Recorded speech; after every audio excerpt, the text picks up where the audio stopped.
greet you and welcome to a very nice Zurich. Conditions absolutely glorious for athletics tonight. We're at the Lexicon Stadium, the largest city in Switzerland. Founded by the Romans, of course, the cultural and economic centre of global significance.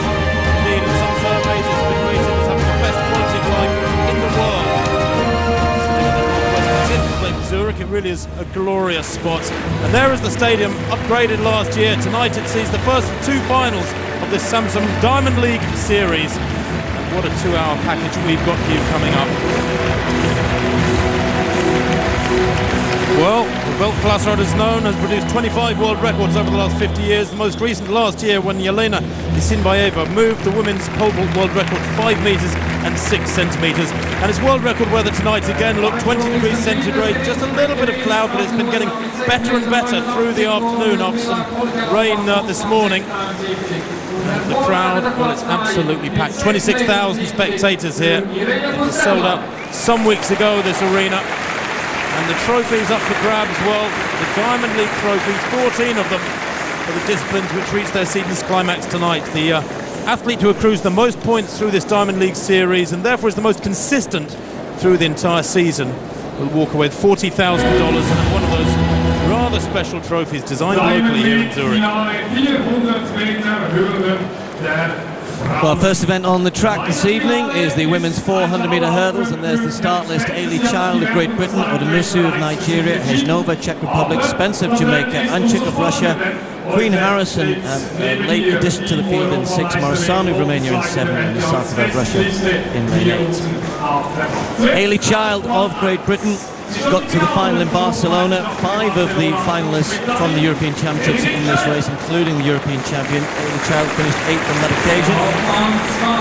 Odemusu from Nigeria, second in the African Championships recently, coached by the great Lee Evans, which is based out of the USA. World record holder for 400 meters, of course.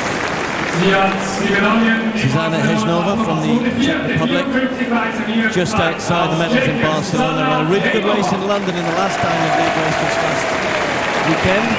Finishing second there. And this is the unassailable leader in the Diamond race. He's already, as that caption says, the Diamond race winning with 16 points. The world leader, Machine Demas, is out injured, having won the first 3 of these Diamond League races. The second half of Spencer. Well, whatever happens in this race, 8 points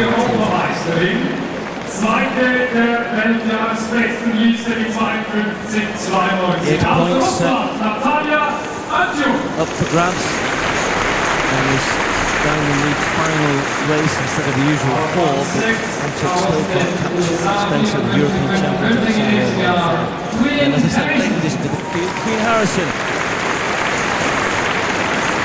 54, 55 are best this year, second in the US Championships in Eugene. Costa was meant to be that, but withdrawal.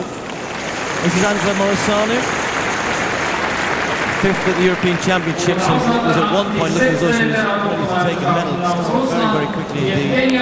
Isakova of Russia was 1 place behind Morisanu from Barcelona in 6th place. So the race really between Anchik and Spencer. Spencer has no worries as far as the Diamond race is concerned, as I said earlier. Cannot be caught, whatever the result here. And just so you're clear, it's 8, 4 and 2 points available for first, second and third. And those trophies which we saw earlier on will be handed out at the end of the evening, but Kelly Spencer already knows one will be coming her way. Plenty of other bonuses on offer here in Zurich. We've got lots of prize bonuses for world-leading time. All of that as the meeting progresses. Very, very generous, the organisers. I said yesterday they're expecting to maybe lose about $350,000 in extra prize money if the weather's good. And the weather is perfect.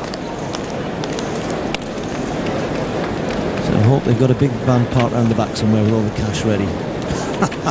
Maybe not. So Child is in lane 1, Odemusu in 2, Hejnova in 3, Spencer in 4, Anchik, the European champion, in 5, Harrison of USA in 6, Morisanu in 7, Isakova in lane 8.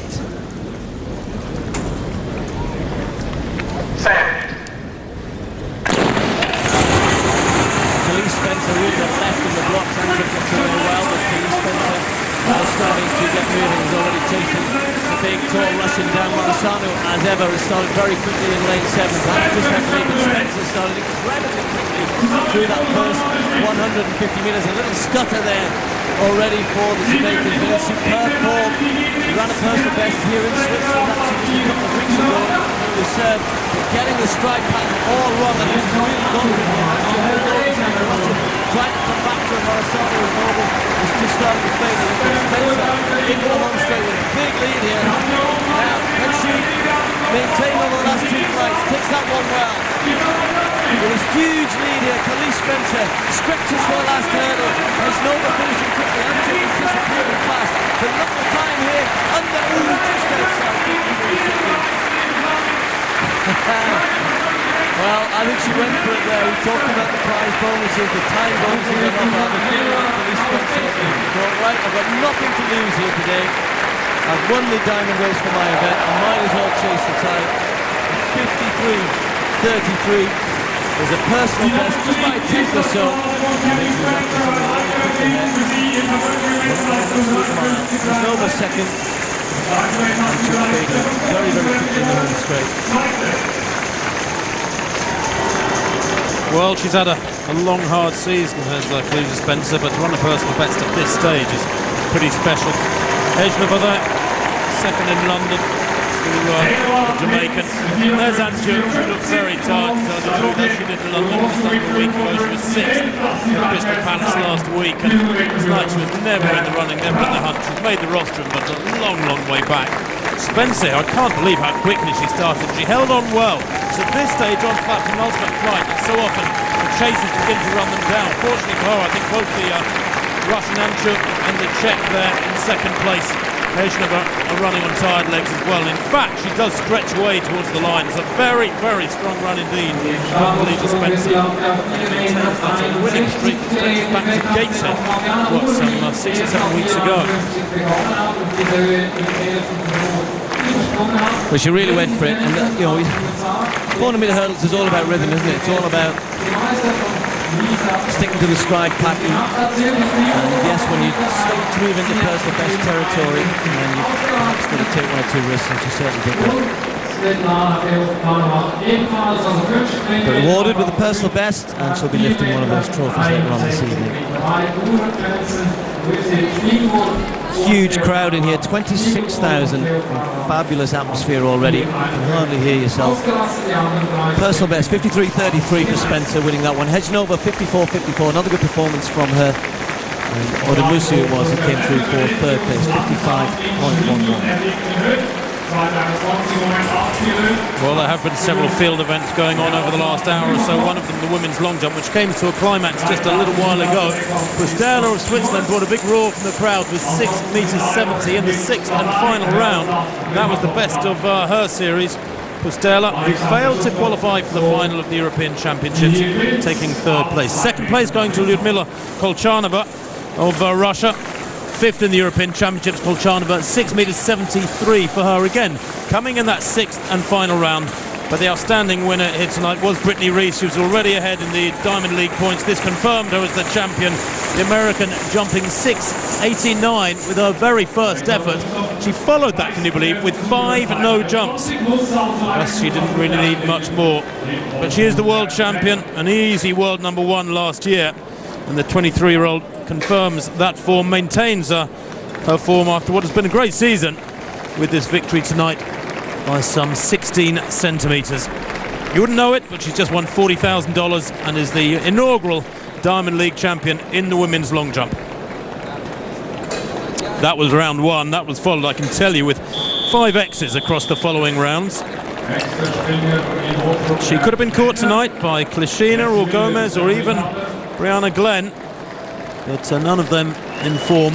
Gomez finishing in 4th tonight with the 6.67. Glenn way down in 8th place with a modest 6.45. So Brittany Reese, despite that relatively raw talent of hers, that technique of hers, I'm sure her coach Joe Walker will work on it in seasons to come. There is so much potential there. Don't let's forget she jumped 7.10 last year. Her best this year, just shy of 7 metres. Tonight, likewise, 6.89, that winning distance. Confirmation of the result then, the win for the American, 6.89 to Kolchanova's 6.73, and a good evening for Pusteler of Switzerland, 6.70 to take third place.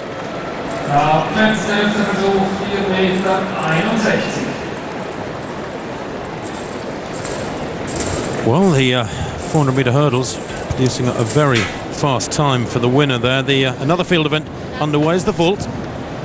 Well, this is Lacey Jansen, and she's been, well, hanging on by the skin of her teeth. You probably saw there she had 3 attempts at 4:41, and 2 attempts even at her opening height at 4:21, but since then started to look much better. First time clearance at 4:51, now the bar is 10 centimetres higher, and this would represent a new personal best for the American were she to clear it.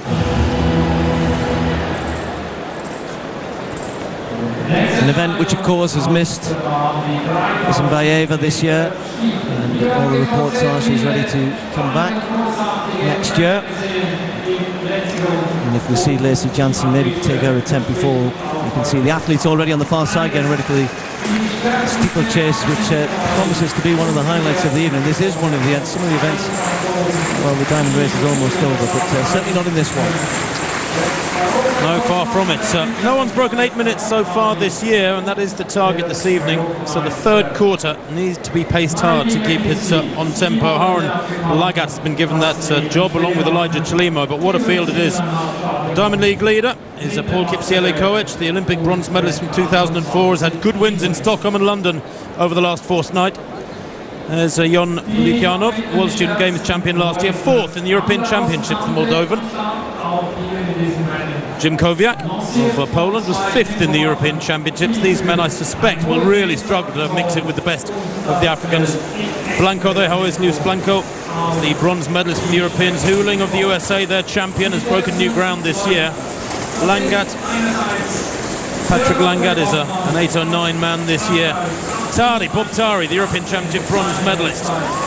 Silver medalist rather over the steeplechase. Shaheen is the world record holder but struggling to get back to his best. Mekhissi Benabad there in red. He is the European champion for France. Can he mix it with the Kenyans? And there is Kipruto. Brimin Kipruto, the Olympic champion, the world champion from 2007, the 10th fastest man in history. Ezekiel Kemboi. He has 7 points. He's 3rd in the Diamond League standings. He's the reigning world champion, is Kemboi. He won here last year and has 3 World Championship silver medals prior to that world title from Berlin 12 months ago. There's Koech, won here in 2008. His compatriot Kemboi last year, as I said, 6 times Koech has broken 8 minutes. He's the 5th fastest man in history, and tonight several of these men determined to break that classic barrier this evening. Watch the French though. I should be fascinated to see whether or not Mekhissi of France does chase the Kenyans, try to stay with them. The surprise Olympic silver medalist last year, he really did manage to, a couple of years ago rather, he really did manage to mix it with the Kenyans. And it would be nice to see him do so again tonight after he and Bob Tari, his French teammate, totally dominated proceedings in Barcelona, the Olympic Stadium a couple of weeks ago to take the gold and silver in what was a pretty special week of athletics for the French squad. So away they go then. Koech leads the Diamond League standings with 13 points from Kipruto with 10 points and Kemboi 7. So any of those 3 could still win. Remember, double points at this first of 2 Samsung Diamond League finals. The next is next week in Brussels. 8 points for the winner, 4 for second, 2 for third here tonight. They certainly set off Steve Graham in a very purposeful manner. It's almost a single file after less than 200 metres. Well, one of the criticisms has been that the pacemaking has been not of its the highest standard, let's put it that way, particularly in the steeplechase, and that's why they switched it around. So Haran Lagat, who's now is the leader, has been given the job of taking the first lap ahead of Elijah Chelimo. And Chelimo, you probably saw him through that first 150, again went off. It was so hard that Lagat had to work hard just to get in front of him, and of course the two of them now find themselves again a little bit too far ahead of there's Koech, the leader, wearing the blue number, the leader of this diamond race. So, you know, they've got a race to contest behind the pacemakers. Yes, there's a desire to get fast times here. It looks like Mekhissi is interested in going with the pacemakers, but I think the ones who or who are in the contention for the diamond race, are probably less interested in how fast this has run over the first 3 or 4 laps. But nonetheless, pacemakers have taken them through fairly quickly. Then McKissy of France slotted in behind them, so effectively the race leader there in the red. Blanco right at the back a moment with that blonde shock of hair, the Spaniard in the white vest to extreme left of picture. But it is indeed McKissy who slots in there behind Lagat and Chalimo, and I wonder whether or not he's in fact chasing here Bob Tari, his teammate, Bob Tari's European record. Tari, who has raced very, very little this year, what, in 6th, 7th place there. Tall, gangly figure. Got great flat speed though. McKissy there, unheard of prior to the Olympic Games, frankly, on the international scene. When 2 years ago, as I say, he took the silver medal. I tell you what, he's really up for it here, McKissy. It says in his number, McKissy Benapad, but he has put out an instruction just recently to say, I want to be known as McKissy if you get the Benapad. It hasn't got through, obviously, to the guys that do the numbers, but they're looking strong, coming around the bend into the straight. It is Lagat leading from Chalimo, McKissy in 3rd in the red there, Koech 4th, Kemboy 5th. And then Kipruto in 6th place. So it's being set up well in the first 1,000, 2:38, well inside 8-minute schedule.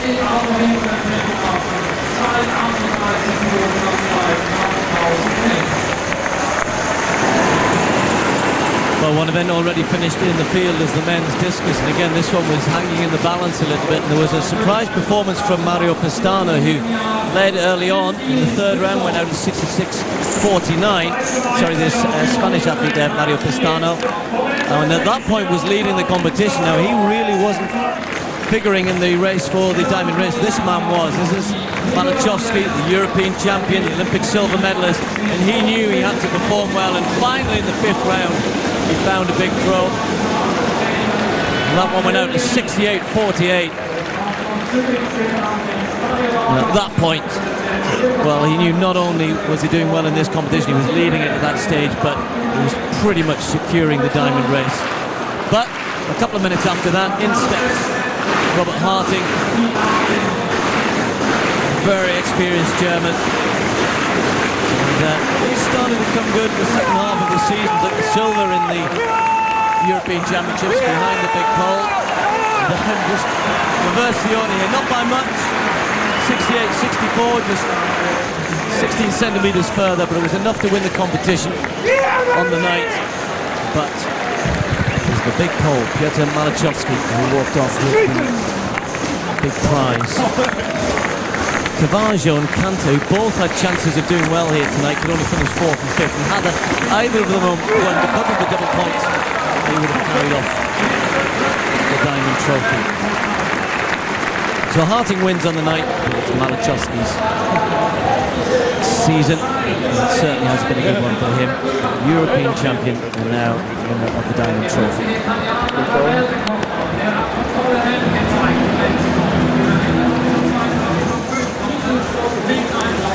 There's confirmation of the distances. As I said, not much in it. 68-64, 68-48 for Malachowski and Pestana. Surprisingly few there. Sneaking into 3rd place, 66-49 Cavaggio and Canto. Not getting any points on the evening, so for Malachowski in the end, clear winner of the diamond race on the men's distance.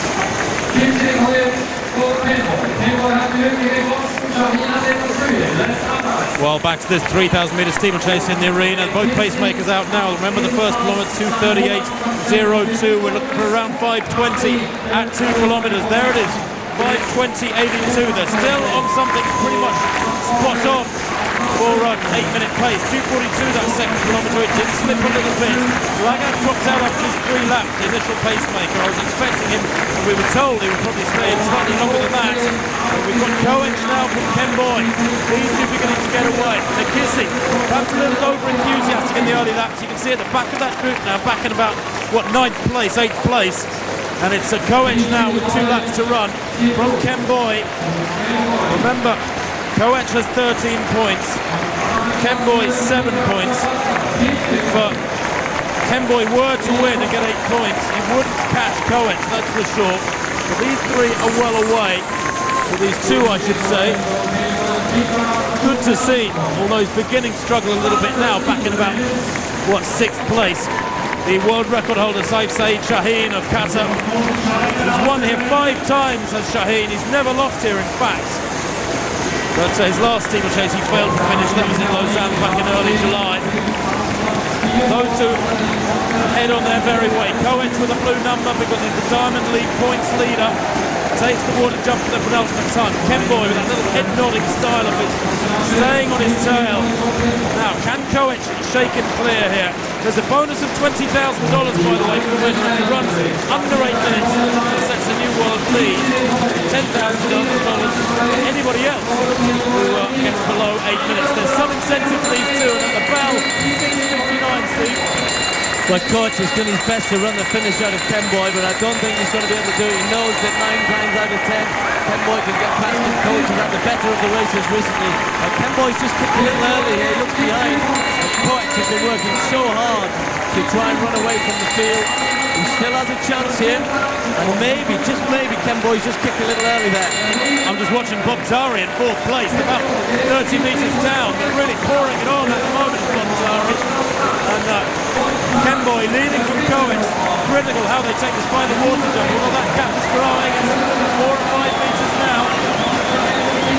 Kemboy, a little stutter there. Koech grabs a metre or two on him, comes out of the water well. But Kemboy is very powerful through the last 100. Back in 3rd place, Bob Tari going well. I don't think we're going to see some 8 minutes. It's going to be very exciting to see. They really have struggled to maintain a consistent pace on the final lap. It's going to be just shy of 8 minutes. Kemboy with 30 metres. Koech jogging home. Bob Tari will have to wait for another chance to break 8 minutes. He lost the line in 3rd place at around 8:07. Shaheen there in 6th place. Kiplagan, I think that was in 4th place. But that's a good run from Bob Tari to get amongst the Kenyans. Conditions, if you've just joined us with Steve Cram, myself, Tim Hutchins with you now for well over an hour and a half yet here from the Lexington in Zurich. Absolutely glorious. About 19 or 20 degrees. A little bit of cloud about, but not a lot. Very, very little wind. And this track surface we know is very fast.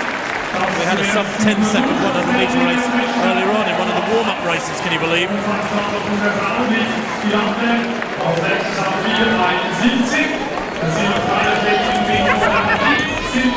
Well, Kemboy there, happy to celebrate with the crowd as Gil Kemboy. He's the reigning world champion. He's the Olympic champion from Athens, albeit 6 years ago, and he was defending his Zurich title, if you like, having won 12 months ago. His coach, by the way, one Moses Kiptanui, so he gets advice from the very best. Kiptanui, of course, himself a former 3-time world champion and world record holder in this discipline. It's good to see Kemboy hanging on there. You know, they've had so many good tussles this season. I feel a little bit sorry for Koech. But it means that he'll still hang on to that Diamond League or Diamond Race trophy. I'm sure he would have liked to finish with a win though, but because he still gets 4 points and he'll still stay in the lead. Kemboy not quite able to catch him on the points, although tonight he came out absolutely on top. They love their steeplechasing here as well. You always, over the years, do some great steeplechase events here in Letzigrund.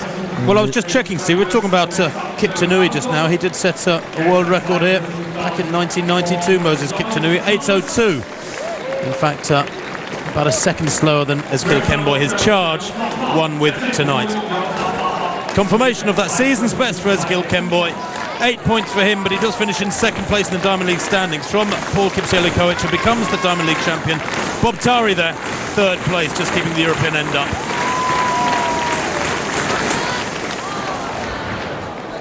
Well, Zurich, always known for their big sprint events over the years. The next event on the track will be the women's 100 metres. No men's 100 tonight, it's the 200 for them, although there's a big relay event later on. Tyson Gay is here in Zurich. He'll be running in the relay in an American team.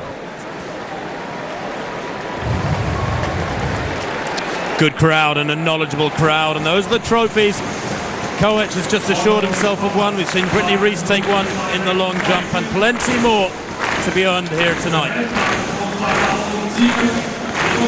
Next event on the track, the women's 100 metres. That'll be followed by the men's 400, but coming up later on, there's men's 200, women's 400, women's 1500, the 110 hurdles with Dave Oliver perhaps chasing a world record in the men's 5,000 as well.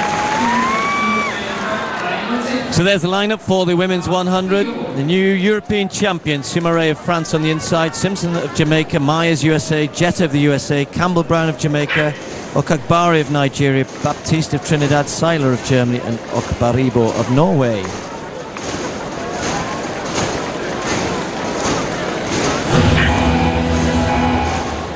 Conditions, as we said earlier on, absolutely perfect. It's about 20 degrees. We had a couple of 100-meter races earlier on, actually, and some of the guys who are running in the relay were running and had a very swift time initially. It came up as 9:95 into a headwind for Trell Kimmins of the USA, but that result has since been taken off. A couple of the athletes actually stopped in the race. We're a bit confused as to whether there'd been a false start or not. We'll maybe try and clear that up later on when we get round to the relay, so we'll see exactly who did what. But every chance of a very quick time here. This is Myriam Soumaré,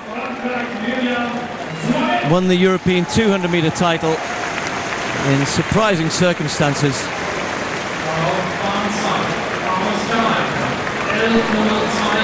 Sharon Simpson in lane 2. Now she's starting to come back to some sort of form. Silver medalist, of course, in Beijing. Marchevette Myers, talking about surprises. Well, she certainly surprised everyone in London the other night in the Diamond League there. Getting ahead of Carmelita Jetta. Looked good in the heats and then produced a sparkling run in the final. 25 years of age, 10.99, her best this year. But Jetta at times has looked as good as she did at the back end of last year, but then on the odd occasion, and again it was the case in London, just didn't look very sharp at all, or not as sharp as she has been. But the smiles are there, she looks relaxed and ready to take on perhaps the favourite tonight, Veronica Campbell-Brown. Hasn't raced as much as Jetta. In fact, the last time we saw her on the circuit was in Monaco. Was beaten by Jetta on that occasion. The two of them have been very well matched all season. Blessing Okagbare, she was another surprise package the other night, ran a cracking heat, didn't run quite so well in the final. Of course, the Olympic long jump bronze medalist, having a superb season over 100 metres as well. Kellyanne Baptiste from Trinidad and Tobago. She's actually from Tobago as such, gets the ferry across, I'm sure, to Trinidad. And they're very, very proud of course, their sprint athletes. She wasn't on the best of years, and Verena Seiler had a fantastic Barcelona, didn't she? And winning the 100 metres there. Bit of a hangover, I think, since then, as many of the European champions seem to have had. Okbaribo of Norway in lane 9, using 9 lanes in the home straight here.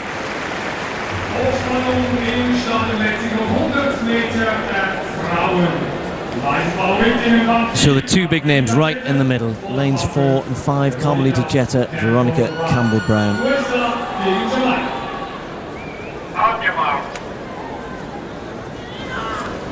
Jetta, an unassailable lead as far as points are concerned, but this is Zurich, and winning the 100 metres here, doesn't matter about the diamond race.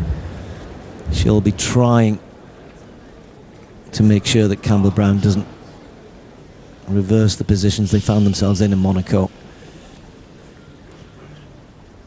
Quickest in the world this year, set by Campbell-Brown, 10.78 in Eugene back in July.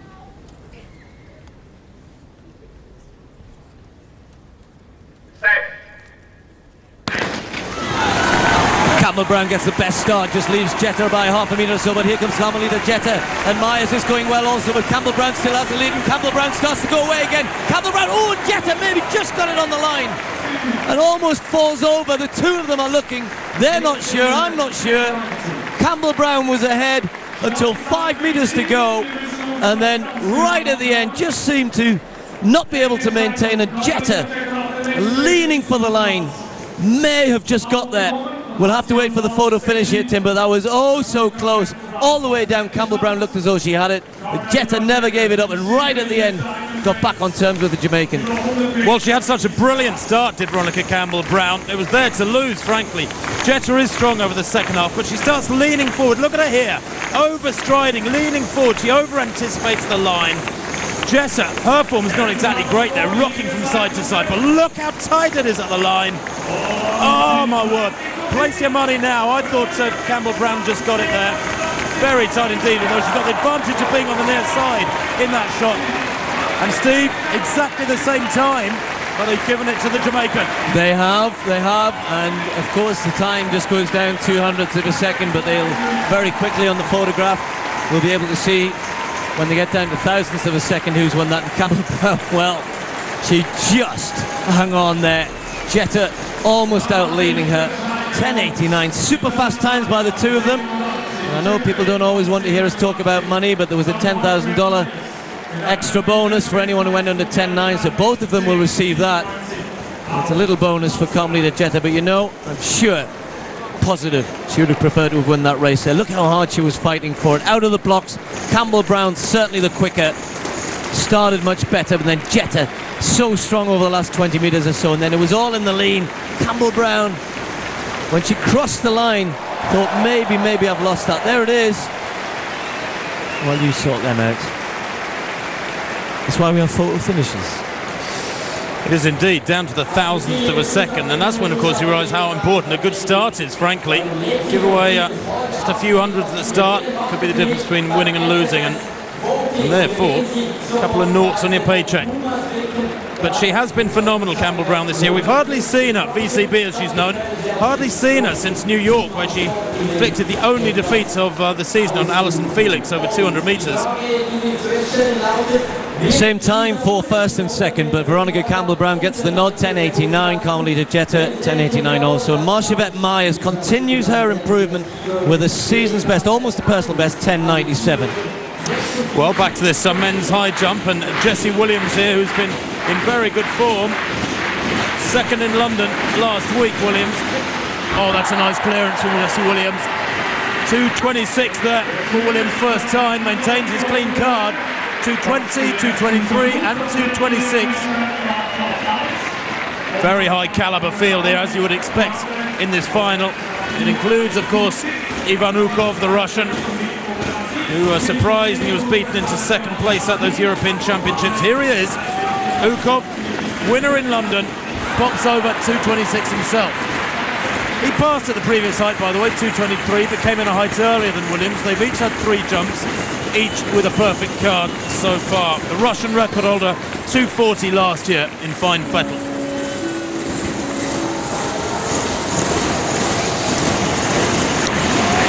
Well, the men's high jump is right down on the first bend, and you can see some of the crowd are allowed to stand on that person, absolutely loving it. Dimitrik, though that's a failure for him, and he had a bit of a scare at 2.20, had a third time clearance at 2.20, and it's been pretty plain sailing up until now, so that's a first time failure, 2.29. Currently in 4th place. So just Williams and Ukov have been clear all the way through so far this evening.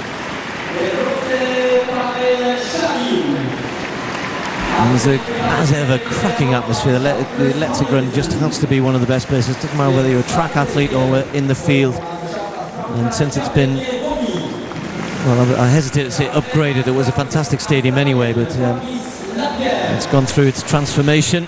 There's a little bit more room for everybody around the stadium, but it still has maintained a fabulous atmosphere. Well, speaking of a fabulous atmosphere, this should be a cracker. The men's 400 metres, there's the lineup. Martin Rooney going lane 1 for Great Britain. Borley, the European 6th placer. His brother Kevin took the European title in 2. Warner, the Diamond League leader, goes in lane 3. He can't be caught, Jeremy Warner. He has 20 points accumulated, the American. Big wins in Lausanne, Paris and London recently. He's really picked his races carefully, raced very sparingly. Lane 3 a good draw for him, because outside him is the fastest man in the world this year, Jamaican Jermaine Gonzalez, who has 10 points. Can't catch Warner. There's Martin Rooney. Well, the European Championship bronze medalist. Only 6th in London last week. Looks a little tired there, quite frankly. Big man, lane 1, not a great draw for him. Jonathan Borley goes in lane 2. Only 7th in those European Championships, but he's the fastest in Europe this year. He's the older of the two Borley brothers. Outside the Belgian is Jeremy Warner. World champion in 2005 and 2007. Olympic champion back in 2004. And just rounding into his best form, frankly, is Jeremy Warner. 44.49 recently. Almost a full second, just over a second, in fact, outside his best from 3 years ago. But he's looking better with each race. There is Gonzalez now. Fastest man in the world this year, a new national record. He was a bronze medalist, almost unnoticed, I suppose, globally at the Commonwealth Games 4 years ago. But second in London to Warner a week ago. And looking for a bit of revenge here, perhaps. Ricardo Chambers, another Jamaican, who was 3rd in London behind Warner and Gonzalez. He goes in lane 5. The winner in Gateshead 5 or 6 weeks ago. And the world number 3 this year. Then Angelo Taylor. He's run mostly 400-metre hurdles this year. He's twice Olympic champion at that discipline. Now 31 years old. He's run 44.7 this season, the American. He's out in lane 6. And it'll be very interesting to see how well he copes here with the flat. Michael Bingham, the European Championship silver medalist for Great Britain, formerly of the USA.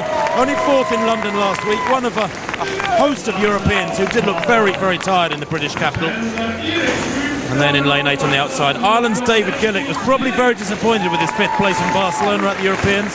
He's the 2nd fastest European this year after all. A bit of an indoor specialist, twice European indoor champion. But, well, a chance to redeem himself a little bit here, perhaps, and beat some of the other best Europeans. Can he get amongst the Americans and the Jamaicans? Warner beat Gonzalez. There's Warner in green, Gonzalez nearest the camera in blue. Beat Gonzalez in London last Friday, 44.67 to 44.80. There was only about a metre between them. The lineup from the inside again then in this men's 400 metres. Martin Rooney in 1, Jonathan Borley of Belgium in 2, Jeremy Warner, the Diamond League leader, in 3, Gonzalez in 4 for Jamaica, Chambers 5, Taylor 6, Bingham 7, Gillick in lane 8. Jeremy Warner there is already confirmed as the Diamond League winner for this discipline. He's in 3, Gonzalez in 4. Away they go. Warner said after London last week he thought he went out too easily over the first 200, but he's certainly gone out quickly here. Look, there, send her a picture in the green. He's made up a metre or two on Gonzalez, but the tall, striding Jamaican is beginning to get into his running now. And Warner's got a race in his hands here. Gonzalez running blind, so to speak. It's a significant advantage for Warner to be inside him, but that gap has grown. Warner with a lot of work to do over the next 150. Gonzalez certainly leading at the moment. Warner now. Just over 100 to go, going well in lane 5 in the yellow is Chambers. But now Warner comes up to the shoulder of Gonzalez. The Jamaican seems powerless to do anything about it. Warner's going to take it again by 2 metres this time. Outside them in lane 6 there, Taylor takes 3rd place. And look at the time, 44.14. It's the fastest time in the world this year, by some margin too. It was Gonzalez, 44.40 from Monaco, 3 weeks or so back.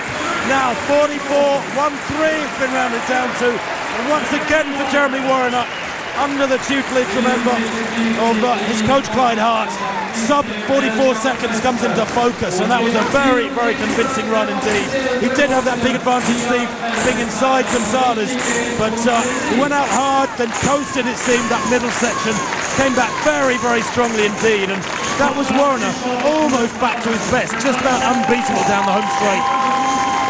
I think you're right, Tim. He's getting better and better. He went out with real menace here. Look at this. You can see he started quickly, as you said. But once he was up into his running and got through the first bend hard, he realised that Gonzalez had gone out quicker. And, of course, Gonzalez, he's a bit ragged at times, and when he gets tired, of course, that raggedness just starts to affect him even more. Warner maintains much better down the home straight, holds it together better, and therefore is able to take out half a second almost from the start of the home straight to the finish on Gonzalez. But that young man is getting better, is improving, and Warner will have to be at the top of his game. That is the quickest time, as we said, Tim, in the world this year, 44.13. And I would suggest, as you said, it's the best that we've seen from Warner for quite a while. Well, the crowd soaking this up and loving it. The stars and stripes are out, and he's proud to wear those now. Remember, he lost his Olympic title in Beijing. Hasn't looked at his best for a couple of years and more now. During that period, he went away and experimented with a new coach, Jeremy Warner, with Michael Ford, who remains an advisor. But confirmation of that win for Jeremy Warner. Fastest time in the world this year, $20,000 bonus for that. 44.13. Gonzalez 44.51. Taylor, a good third there in his season's best, 44.72. And the Europeans, Tim, continue to look like a rather tired bunch. Borley, Rooney, Bingham, Gillick, all well off the pace. Now this is Zukov, men's high jump. And continues on his serene way. First one to go clear. 2:29 first time. Goes into the lead. Jesse Williams was ahead of him only because Zukov had come in earlier into the competition. Well, that was from a little earlier, mixing to a couple of the replays. I apologise for that. The main thing you need to know, Zukov is leading. So he's the only man clear 2:29 at the moment. Well, darkness gradually descending over Central Europe. It's a lovely evening. If anything, it's getting more still. You can see the crowd in t-shirts, slightly dressed.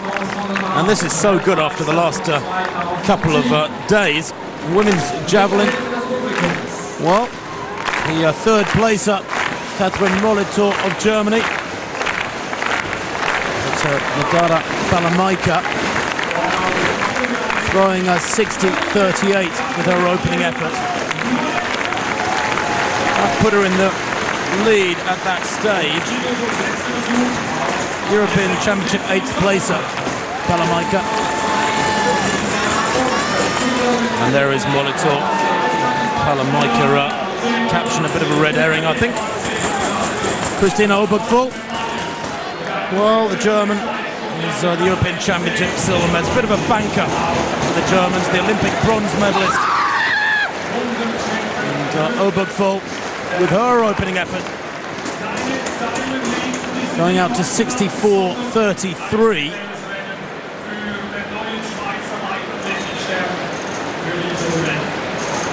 Only fourth in London was Obergfall. Maybe a little bit of fatigue creeping in there, although it was, of course, a week and more after the Europeans. But yeah, the women's javelin. I'll tell you what, they're getting themselves tied up in knots a bit there, because her first throw was not 60.51, or if it was, our computer's telling us she threw 64.33. So apologies for that confusion. Line up for the women's 100-meter hurdles, the next event. Hildebrandt then, Nadina Hildebrandt of Germany. German number 2, but made the final in Barcelona, did well to the 22-year-old, finished 8th there, but picked up great experience and has just dipped under 13 seconds this year. She will struggle in this company, though. Just wait and see what's coming up to her right.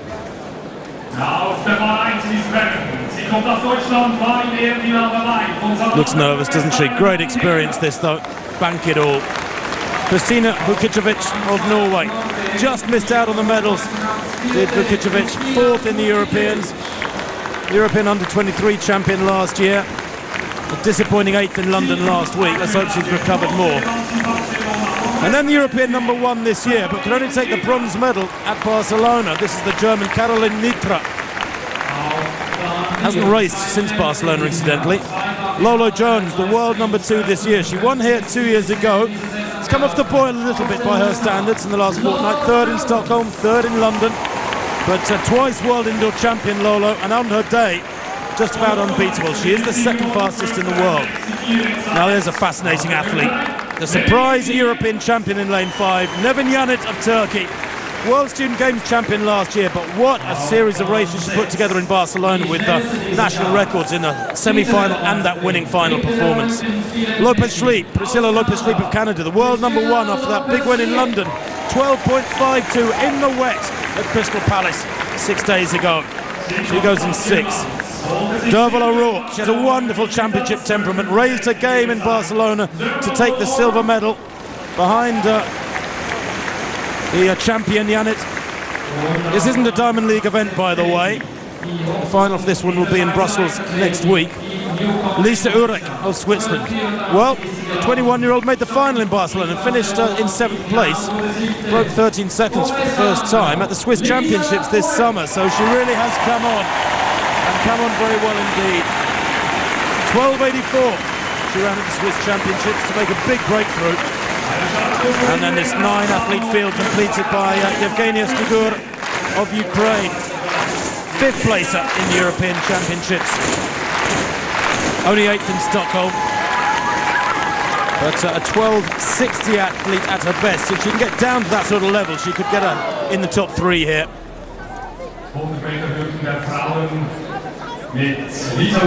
Lola Jones, who does lead the Diamond League from Priscilla Lopez-Schleep.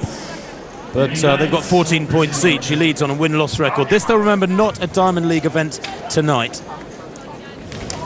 That final comes in a week's time. The lineup from the far side again. Hildebrand of Germany in 1. Vukicevic of Norway 2. Nitra of Germany 3, the European Championship bronze medalist. Then Lolo Jones in lane 4, fourth from right. Nevin Janit, the European champion, in 5 for Turkey. Lopez-Schleep of Canada in 6. Dovle O'Rourke of Ireland in 7. And Lisa Urek of Switzerland in lane 8. With Snigur of Ukraine in lane 9. Lopez-Schleep in 6. Jones in 4. European champion Janit in between them in 5. Well, away they go. Great start from Janit in white, their central picture. Lopez-Schleep leading at the moment. Lopez-Schleep going away. Lola Jones has got past the European champion too. Vukicevic going very well. Nitra, it is the Germany. Lopez-Schleep from Nitra and Lola Jones, I think 1, 2, 3 there. And the time, 12.54. Well, it's so close to our winning time in London a week ago. 12.52 at Crystal Palace. And she's on the boil, isn't she? It's Priscilla Lopez-Schleep. Boy, oh boy, she's probably been the most consistent athlete this year. She's a joint Diamond League leader, remember, with Lola Jones. And if she can repeat that run next week in Belgium, she will become Diamond League champion. A meeting record, no less, and that's quite something in the Letzigrund, believe me. That'll be a $10,000 bonus for the Canadian. But Tim, Lolo Jones, as ever, didn't get the best of starts. Nitra alongside of the German running very well at the moment, maintain that really good form here. But Lopez-Schleep gets out of the blocks well. She has Janit alongside her, who is a quick starter, but she's been so strong recently. Her hurdling's been so crisp, and when she gets into that sort of rhythm, she's strong enough to maintain over the last 2 or 3 flights. And just what happens to Lolo Jones here, about there, just hits that hurdle. How many times have we seen that? Of course, happened to her at the Olympic Games famously, but clear win. I don't think she was ever going to catch the Canadian. I just get a view of it here. She was coming, she was trying to get there, but really was struggling to get back on terms with Lopez-Schleep, and Nitra at that point was alongside her, in fact, if anything, a little bit ahead, and went on to take a clear second place. Well, there's your winner, though. And it was a clear win indeed. And Zurich ran very well, finished in 4th place. They've got very high hopes for her here in Switzerland. She's very, very popular. And the Swiss are actually starting to get quite a few athletes at the moment. They had 1 or 2 close. How would you say that? Nearly got in the medals, shall we say, in the Europeans, Tim. Well, Lopez-Schleep from Nitra and then Jones. 1, 2, 3 there. The time's quick for Lopez-Schleep. Fabulous stuff. Well, this is, we'll try and clear up for you. Christina Obervogel in the javelin, which is really yet to get going for many of them except her. And she'd thrown 64.33 in the first round and went even further in the second round, 64.98. And if I tell you that in the first round, Spatakova, who of course is leading the diamond race and would be the favourite, threw 54.78 in the first round and has still struggled in the second to just go beyond 61. Gives you an idea. Conditions aren't great here tonight for javelin throwing, but Obervogel is sitting very pretty on the top there. So, next to go, Abakumova from Russia. In 3rd place at the minute, 62.51. And they've been getting cracking support, as I said, on that first bend. There's just 2 sections on the 2 bends where you can actually buy a ticket to stand, and that's still the most popular place. There they are. and then it's all seated behind and around the rest of the stadium. And the people outside, the scalpers, are still selling tickets. And there are queues of people trying to buy them.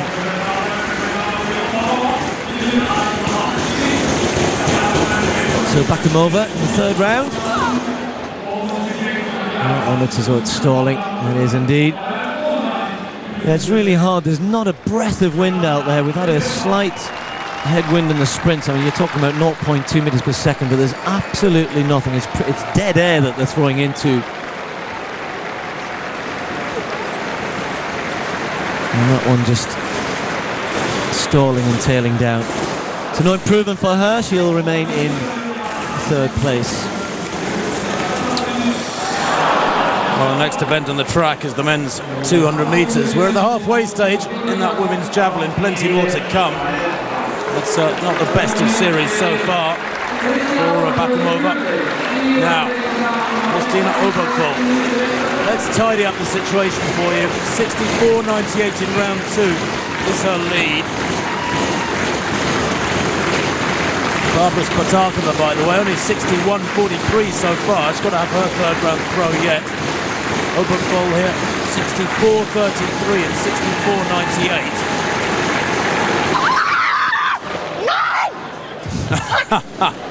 64.98. She knew the moment it was let go, the rhythm was all gone. Didn't get the timing right at all on that. It just looked untidy, didn't it? She almost fell over on her face there. She knew immediately. Just under 60 mid, she fouls it, of course, but stays in the lead by almost 2 meters from Linda Stahl, her compatriot.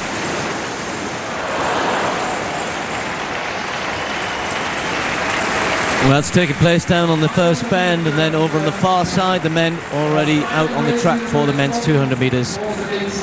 Schneeberger of Switzerland on the inside, Saidi Ndure of Norway in 2, Mullings, Jamaica in 3, Martina from the Dutch Antilles in 4, Bailey, USA in 5, Blake, Jamaica in 6, Spearman, USA in 7, and the X-Man, Xavier Carter of the USA on the outside. So this is Mark Schneeberger running their relay team. They actually adorn the programme. They're so proud of the fact they finished 4th in the European Championships, and I think I was trying to say earlier on, they had a few close calls. They couldn't quite spit it out, that's what I meant. Schneeberger on the inside, 20.61 this year. Well, Saidi Ndure went off to Barcelona with very high hopes in both the 100 and the 200. He could only finish 6th and 5th respectively, 5th in his better event. A bit better in London the other day. Steve Mullings, haven't seen too much of him on the circuit this year. A Jamaican who has served a pretty serious drugs ban. It's pretty strict rules about performances in the Diamond League. Chirandi Martina of the Dutch Antilles, 20.08 this year, new personal best, and starting to come into some really good form. Ryan Bailey was 4th in London. Again, another man making advances in 2010, 20.7. And Johan Blake, well, he really does fall into that category, doesn't he? 19.78, first time under 20 seconds, smashed his personal best in Monaco, had another good run in the 100, with another personal best in the shorter sprint distance last week. Wallace Spearman, well, he's the man in the box seat, as they say. He's leading the points race because no Walter Dix here. Dix, well, he pretty much just had to turn up here, but he has a torn hamstring, not able to compete. He's leading this diamond race in the 200. Well, he had an unassailable lead, but now Spearman, he's only got 5 points, but Blake, Martina, even Carter could win this tonight. 8 points up for grabs for the win. As I said earlier, 4 and 2 for second and third, and if the results went his way, he could walk off with a diamond trophy. I think 2 or 3 others might have to fall, and nonetheless, every prospect of a good race here. I think it's Blake that everyone's looking forward to watching here in lane 6. And Spearman is the man with the points in the bag, as it were. Blake's the exciting sprinter of the moment, just 20 years of age. Ryan Bailey inside him as well in 5. And then Martina in 4. So Spearman is very much there to be shot at in lane 7.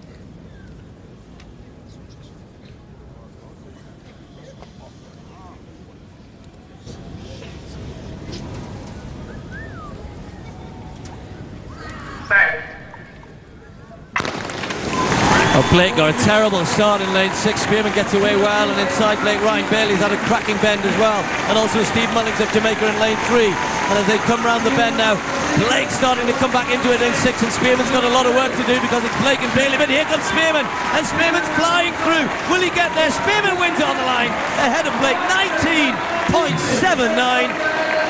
Stunning performance from Spearman in the home straight. He was absolutely nowhere. New meeting record. Of course, not the quickest in the world this year. That belongs to you-know-who, who's not here anymore, Usain Bolt.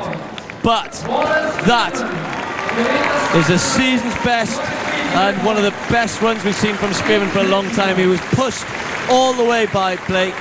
He gets better and better. Consistency coming into his performances as well, but that was pretty special from Wallace Spearman. 19.79. Well, wasn't that fascinating? A race of so many different acts, if you like. As you said, Blake didn't get a great start there in yellow. Spearman much better, and he's not a great starter, Spearman. He's a 200-metre specialist. For example, last week in London, Spearman was only 7th in the 100 and then won the 200 metres the next day. But Blake here, you think with 70 to go, has got it. And then Spearman thinks, no, you don't, son, this is my territory. There he is nearer the camera, taller figure, glides through. Works hard for it, mind you. Both of them run very quick there. 1979 for Spearman. That's a massive new season's best. And a meeting record to boot. That's quite something yet again in Leipzig. And Steve, with the most marginal of following wins, that really is a pretty special run.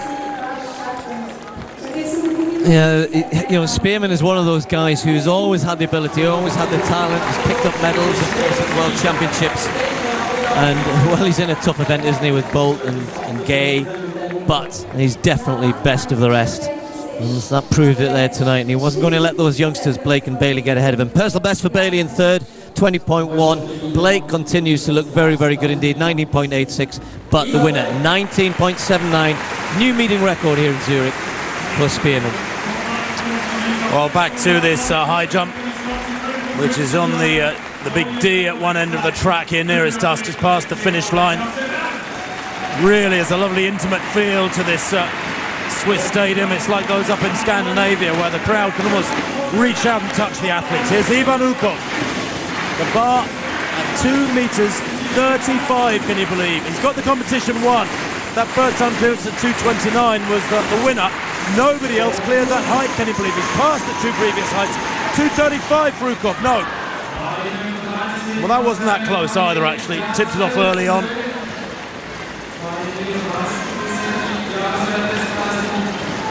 Last week, I think it was 2:29 was adequate to win in London in the damp. He did jump well there. 2 attempts to come, but it's looking unlikely, I have to say. Fiafanova in the pole vault. That's our second attempt there at 481. Fabiana Mura has already gone clear, and because she'd had one failure at 476, that's it for the Russian.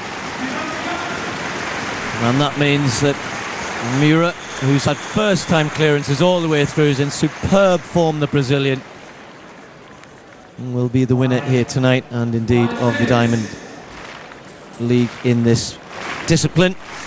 Fiafanova looked good early on, was watching her. She had a very tidy clearance at 471 first time, but after a failure at 476 she knew that she was in second place, and she had to then move up to 481. You can see there, and then 2 failures, and that means tonight she has to give way to Fabiana Mura, who I'm sure we're going to see. In fact, I think she's putting it up to 490. We'll see that shortly. The women's 400 metres is the next event on the track. Alison Felix goes in lane 4. Only 1 loss this year from 21 starts. That was to Veronica Campbell-Brown in New York. Spitakova really trying to resurrect something here. That's a bit better. That's going to get closer to the lead. She's really been struggling so far this evening. A little smile on her face. And she's been so consistent. Obergfold leading with 64.98 in the second round. That looks a lot closer, but I don't think it's going to be good. Well, you can see the lead line there. It certainly hasn't reached that. So we'll move her up, though. 63.32. That moves him to second place. That's more like it. Well, we can go back to this women's 400 metres in lane 1. Libiana Grenot, formerly of Cuba, for Italy now. 4th in those European Championships. Ran a 49.6 relay, by the way, though. Sherika Williams, the Olympic silver medalist from 2 years ago, has 5 points in the Diamond League standings. Only 5th in London, though, Jamaican. Debbie Dunn has 6 points. She's the fastest in the world this year, the American. She goes in lane 3. World indoor champion from Doha back in March, the former Jamaican. And, of course, the American champion to boot this year. Alison Felix, though, has to start as favourite, even though this year on the world rankings she's at some way down. She has 12 points. She needs second or better tonight to take the Diamond League title in this event. As I said, only one loss from 21 races, and that loss at 200 metres was to Veronica Campbell-Brown in her first 200 of the year, some 8 or 10 weeks ago in New York. Took a double in London, remember, last week, over 200 and 400, Felix. In lane 5, the European champion, the big, powerful Tatiana Firova of Russia. She has 6 points, one of a brace of athletes on 6 points in the Diamond League standings. Only 3rd in the Russian Championships, and yet became European champion. Still in good form, 2nd in London, and she had a great race with Felix in London, actually, Firova. Amantli Moncho of Botswana goes in lane 6. She has 8 points in the Diamond League. The African champion recently, but has looked a little bit tired, I have to say. 5th in Stockholm, 4th in London in recent races. Sania Ustalova, the Russian champion, took the silver medal behind Firova in Barcelona. Has had very, very few competitions this year. She should be fresh. And then completing the lineup on the outside there, Noveline Williams-Mills goes in lane 8. The 4th placer last year at the World Championships. She too has looked just a little bit tired, the Jamaican, in recent races. 6th in Stockholm and 6th again in London in the last fortnight.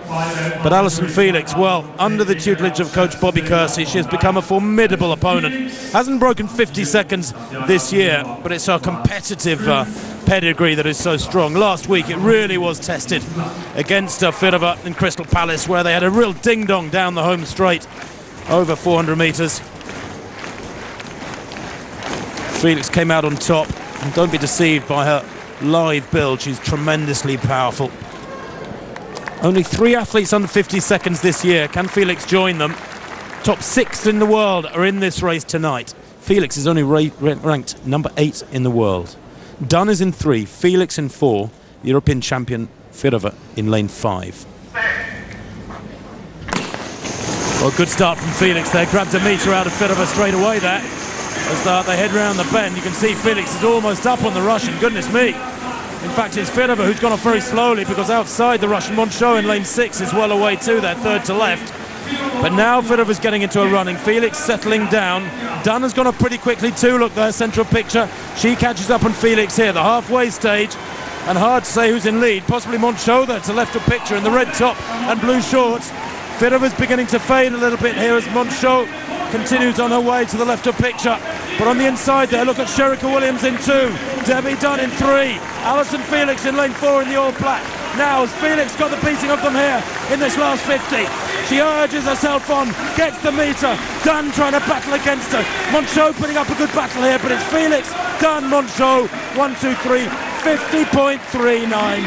The sub 50 second territory remains elusive once again, but it matters not a jot. Well, Alison Felix becomes Diamond League champion over 400 metres, and she just keeps winning. She doesn't seem to worry about the clock. She's not racing and chasing time. She's racing athletes around her, and she's had another tough one there, Steve, but didn't she do it well? Yeah, we'll talk about her in a second. This is Dukov with the second attempt. Ooh, that was better, wasn't it? Not far away, 2:35. He's entertaining the crowd royally, excuse me, on that bottom bend. So 2 failures, already got the competition win, of course. But yeah, you know, I'm watching Felix, and you're waiting for her to just sort of blow through that 50-second mark. And she's been great at 200 metres this year, but she's run quite a lot of 400s and hasn't yet looked as though she's kind of cruising around there and can just blow this sort of field apart. It was rather workmanlike, I thought, from quite a few of them, and maybe the first 200 I think 3 or 4 of them went way too hard, and Felix was coming back at them in the home straight. But then from this point you think, okay, go away, move on, kind of get 5 meters, 6 meters, 7 meters ahead, and it's still having to work hard. Maybe she's just doing enough though. And well, it was a little bit of a war of attrition there. She still looks so smooth though, doesn't she? Holds the form well. You can see her looking at the clock. She's probably thinking it's a bit quicker than it actually is. I think we'd all probably agree with her, but the times will come. She has a big future at this event when she really turns all of her attention to it, but as far as she's concerned, she wants to do the 2 and the 4, and she thinks she can manage them both together. And who would argue with that? So she is the Diamond Race winner, and is still, well, as you can see, they're incredibly popular on the circuit as well. She's the only one left standing. That's like the end of a decathlon. Alison Felix on top again, 50.37 by a couple of strides from Debbie Dunn, her compatriot, 50.57. Monchot, 50.63 for Botswana in third.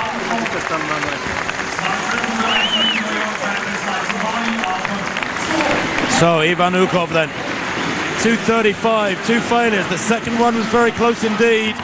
Oh no, the best of them was in the middle. That third attempt not so good either, possibly the worst of the 3. But he has taken the event tonight, and indeed with Linus Tornblatt absent, who had 9 points, only Ukov on 12, and Williams could win tonight, and Ukov gathering his 8 points to add to his 12 will win with 20 points here in the overall Diamond League standings, and it's well deserved from the Russian. Funnily enough, he was only 3rd in the Russian Championships, but when you think they have Rybakov and then Shustov, the European champion as well, you can be 3rd best in the world in Russia and still only be there number 3. Chance to look at the long jump now. There you can see the former European champion Andrew Howe, only 5th in Barcelona, 7.88 in round 3 for the Italian.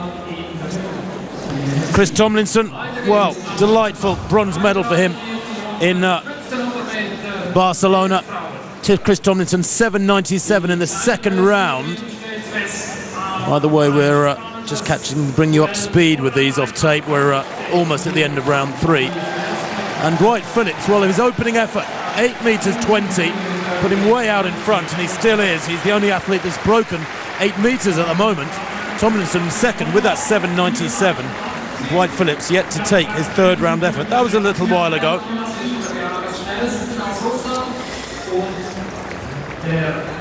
Athletes out on the track for the women's 1500 metres, and this should be a real cracker here. Just pick out some of the names there for you. Well, it's already gone. Interestingly, Janet Jepkowski, former world champion at 800 metres in this one. And then, of course, some of the big names there, Lisa Dobrisky, Galita Burka. I'll just go down the line. Arigawi, the very good young Ethiopian, new name this year, just 20 years of age, 4.1.9. Steph 12 from Great Britain. Usaini, USA. And Kakia, who ran well in the European Championships, 5th there. There's Janet Jepkowski. Not often we get the chance to see her over 1500 metres. Shannon Robury, world bronze medalist at this distance. And we've got Jelagat, former world junior champion. Kristen Worth Thomas, another one under 4 minutes this year, as is Lisa Dobrisky and Galita Burka.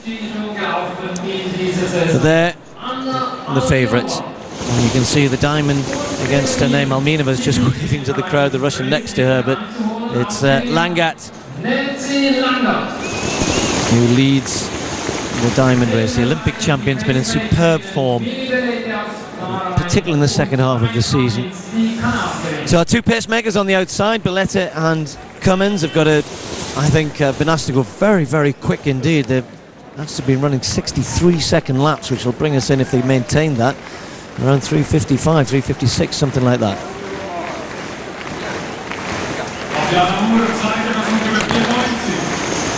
So 3 3/4 laps of the track as ever, and it's a pretty bunched field, but the pacemakers should try and sort them out fairly quickly. And if the pace is good, they don't go crazy on the first lap, and it looks like a very swift first 100 metres, and they settle down, then we could be in for something really quick. This is a very typical Zurich middle distance evening, and every prospect of some fast times here. So Cummins has been asked, as I said, to run about 63 seconds for this first 400 metres, and she's pretty experienced. There's Alminova, who looked so good in Paris before she headed off to Barcelona and then was so disappointing in the European Championships, the Russian. And Langat tucked in behind her, knows that perhaps when the pacemakers drop out, it will be the Russian who picks things up and carries the pace on, so she's positioned herself very well in 4th place just behind her. Well, Steve, they're supposed to be looking for 3:09 at 1,200 metres tonight. Very fast pace indeed, well below 4 minutes. And Langat, we understand, is desperately keen to break 4 minutes tonight, having missed it so many times despite that series of wins. 61.32 though, probably a little bit overcooking it. Well, that's what I was just saying. You know, if Cummins is an experienced runner, and you should be able to go and run a 63-second first lap. And if anything, you want to err on the side of being slightly slow, not slightly fast. So hopefully things will settle down. The good thing is everybody's in for this. They're all there, following the pace. Alminova might not even give Belletta the chance to take the pace on once Cummins drops out. The Russian will be trying to keep this fast pace going. Langat is there, with Thomas is close by, and a Pierce as well. Shannon Robury a little further back in the field, as is Lisa Dobrisky, just maybe sitting off the pace. And Janet Jepkoskai just starting to move through a little bit as well. So they're all still very much in contact in this fast pace, but I think the second lap is a lot slower, and that's the danger, and that when Cummins steps off, that nobody really wants to pick this up. They were asked to go through 800 in 2.6, and they're going to be a couple of seconds outside that. Well, Steve, I timed the 400 metres to 700. It was 66.3. Look at that, 66.46. That's not good pacemaking, I'm afraid. 61 seconds, 66 seconds. Dreadful. And so she drops out. Belletta does exactly what the second pacemaker shouldn't do then, kick on. You've got to kind of smoothly accelerate away if you can. And she's kicked on. Alminova's not having any of it. She's thinking, right, as she did in London, I'm not going to be your pacemaker here, and up Belletta goes, so we might as well just concentrate on what's happening behind, because they've all slowed down. There's Alminova, Langat, Husseini, with Thomas on the inside, just watching what's coming out on her shoulder. Janet Jepkoskai starting to take closer order, but they're all bunching as they approach the bell. Well, Langat now moving to the front, and she's obviously hungry for it as they go through the bell. The time there, 2:58, almost exactly. They need a 62 to break 4 minutes here. Still a big pack there, considering they're moving well. But how they accelerate through this last 300 is very important. If they go hard from now, there's a chance of doing it. If they watch each other too much, then they won't. And Langat's not really kicking hard at the moment. 3:10 there at 1,200 metres. So they're, what, about a second and a half outside what they wanted? So Langat at the front, Jalagat sitting right behind her. Husseini is right there as well, as they're having to go past Belletta, and that's really not exactly what the doctor ordered. Lisa Dobrisky trying to get involved, as is Berger, but away and gone. The Olympic champion kicks away, and there's a faller. Was that Husseini? It takes 3 or 4 go down with her. It might have been Belletta, I think, who caused that problem. The sole pacemaker was still running, shouldn't have been there.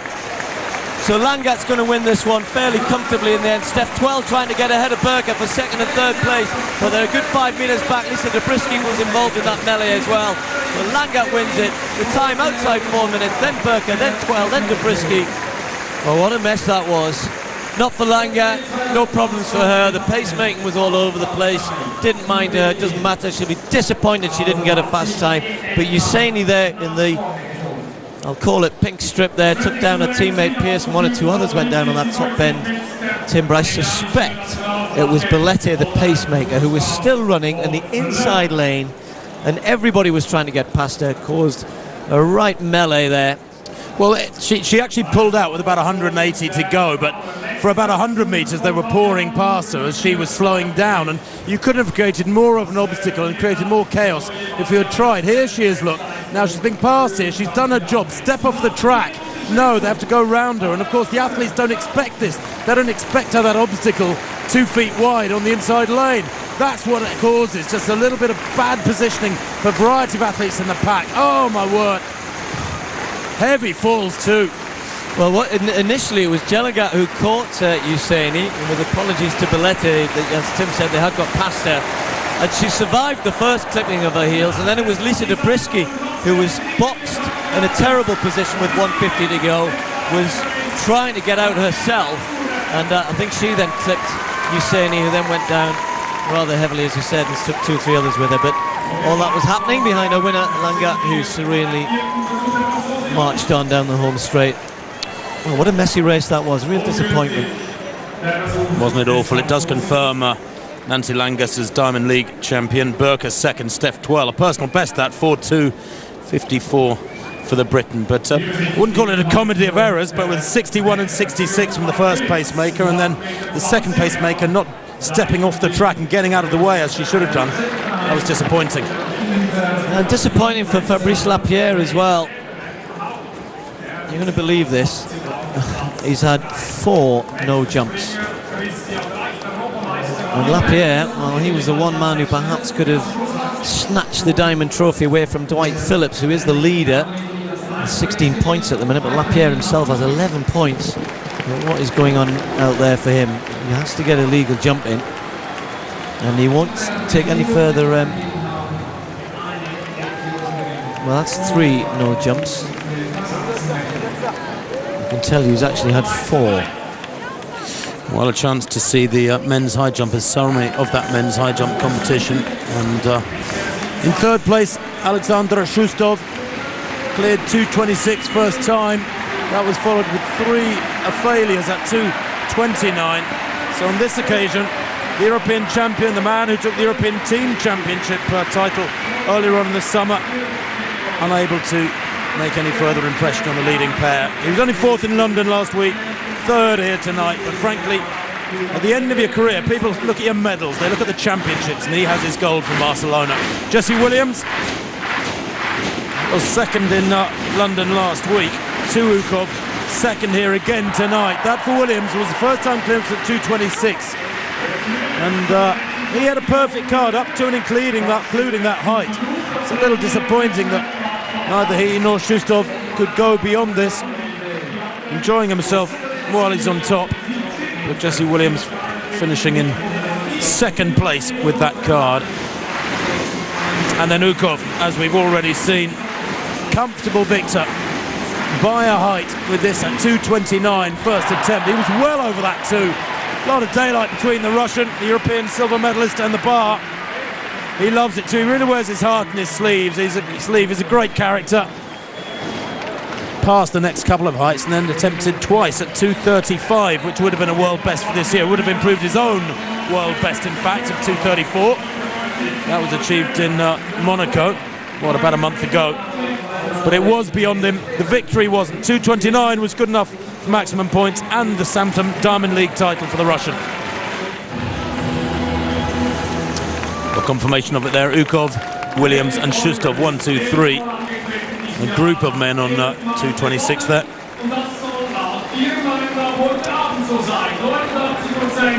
One or two disappointing performances further down. Martin Bernard just only cleared 2.20 this evening. Women's javelin still underway.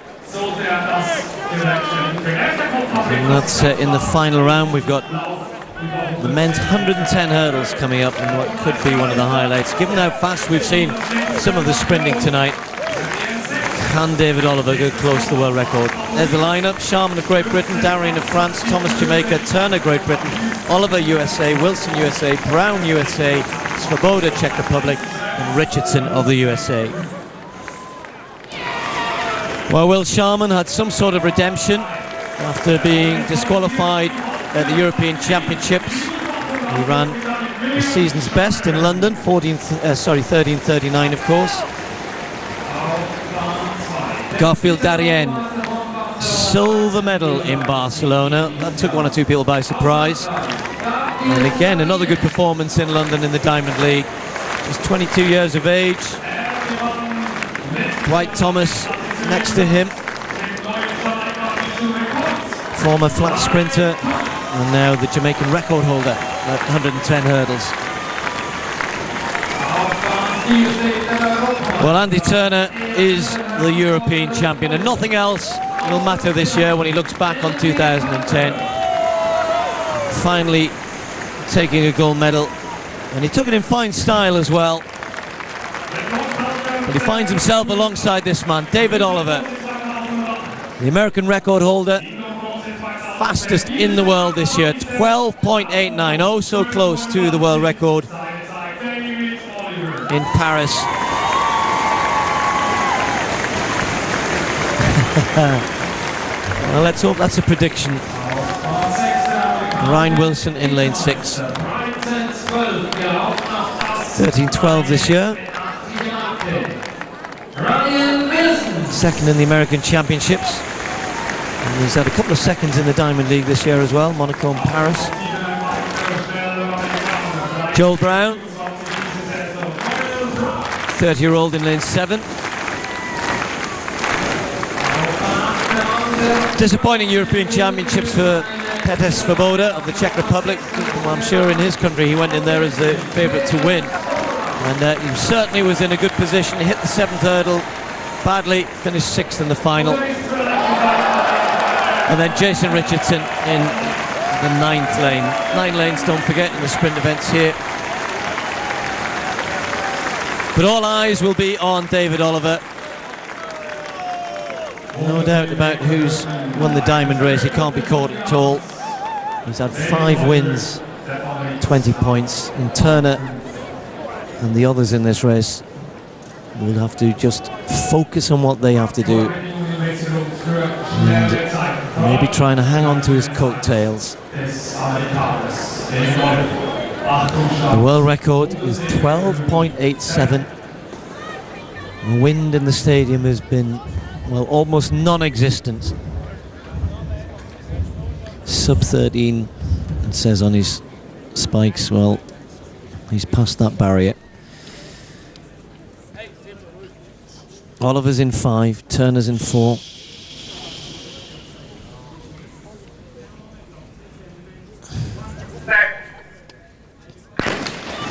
Oliver gets a pretty good start. Andy Turner got out well alongside him as well, but the American is already leading this. David Oliver starting to go away from the field, hits that hurdle. He's got clear air between him and the others now. It's all about David Oliver. He reaches for the line and it's 13:24. Which I'm looking at Tim and Tim's looking at me, and we both got puzzled looks on our face. Oliver took a tumble. Now if that's 13:24, how slow was everybody else? Because it looked quicker than that. Well, the gap flattered, didn't it? Goodness me. Did he dip underneath? I think he did, Tim. It's come up 12:93 on the computer, so the clock in the stadium, you can't dip under the electronic timing anymore. I'm not sure what happened, and I think our instincts were absolutely right. 12:93, another superb performance from David Oliver. No world record.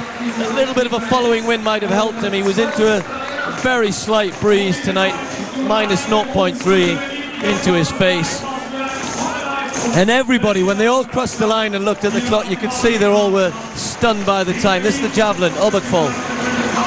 This is indeed Obergfall, yes. The 6th and final round for the German. She's got the competition won, and that's not special either. The big throw came in the 4th round, 67.31. Spotakova with her final effort, 65.34. She wins by almost exactly 2 metres, does Kristina Obergfall, the European Championship silver medalist. Remember Spotakova, the world record holder, the Czech, could do no better than 3rd in Barcelona at the Europeans. So it's maximum points for Obergfall here tonight. Spotakova, though, should have clinched the Diamond League title with that. There's David Oliver. He hits about hurdle 4 or hurdle 5 pretty hard. I don't think he did get that good a start, actually, Steve. I must admit, I was watching it and I thought that Ryan Wilson beside him got away faster. He lost a little bit at the start there, maybe a 100th or 2, maybe a little bit more. There was no way he wasn't going to win it. But the gap grew markedly through the second half once he'd caught up with them. Let's have a look. He's a big fella, former American football player. He has to go low to get under the timing camera, I have to tell you. The beam. Well, he does. In fact, goes down. Wow, that's got to hurt. Although it was a pretty impressive slowing with the arms. He's in one piece. He's smiling. 12.93 yet again. I'm trying to think of the last time that a hurdler put together a series of 12.9 performances with such consistency, Steve. I know he's had a couple outside 13 seconds, but they've been in wet, damp conditions on a couple of occasions. All over this season has been going 12.9, 12.9, 12.9, 12.9. He's been phenomenal. And that world record was not only wanted by him tonight, but I think by a lot of pundits in the sport, because they feel he deserves it.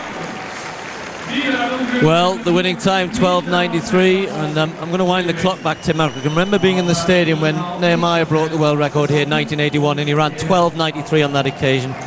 Superb performance from Oliver. Thomas was second, and Ryan Wilson won the nod for third place. He's got to get the record, hasn't he? I mean, he's so big and strong and powerful. A little bit of a following wind would certainly help him. He's got the Diamond Trophy tonight, no doubt about that, but he'll have to wait another day for that record. Well, he's following the signs there, David Oliver. Stop here for autographs, please. Crowd have been great here again this evening. There's such a knowledgeable crowd here, of course, and this meeting every year never fails to inspire and produce the big performances. And will we get one in the 5,000? Well, who knows? It's going to be quick. That's pretty certain. We do have pacemakers in this 5,000 metres, and we have a top field. If I tell you that 10 men in this field have broken 13 minutes, and only 14 men have broken 13 minutes this year. Chris Zielinski, the big new find for the USA. Watch him.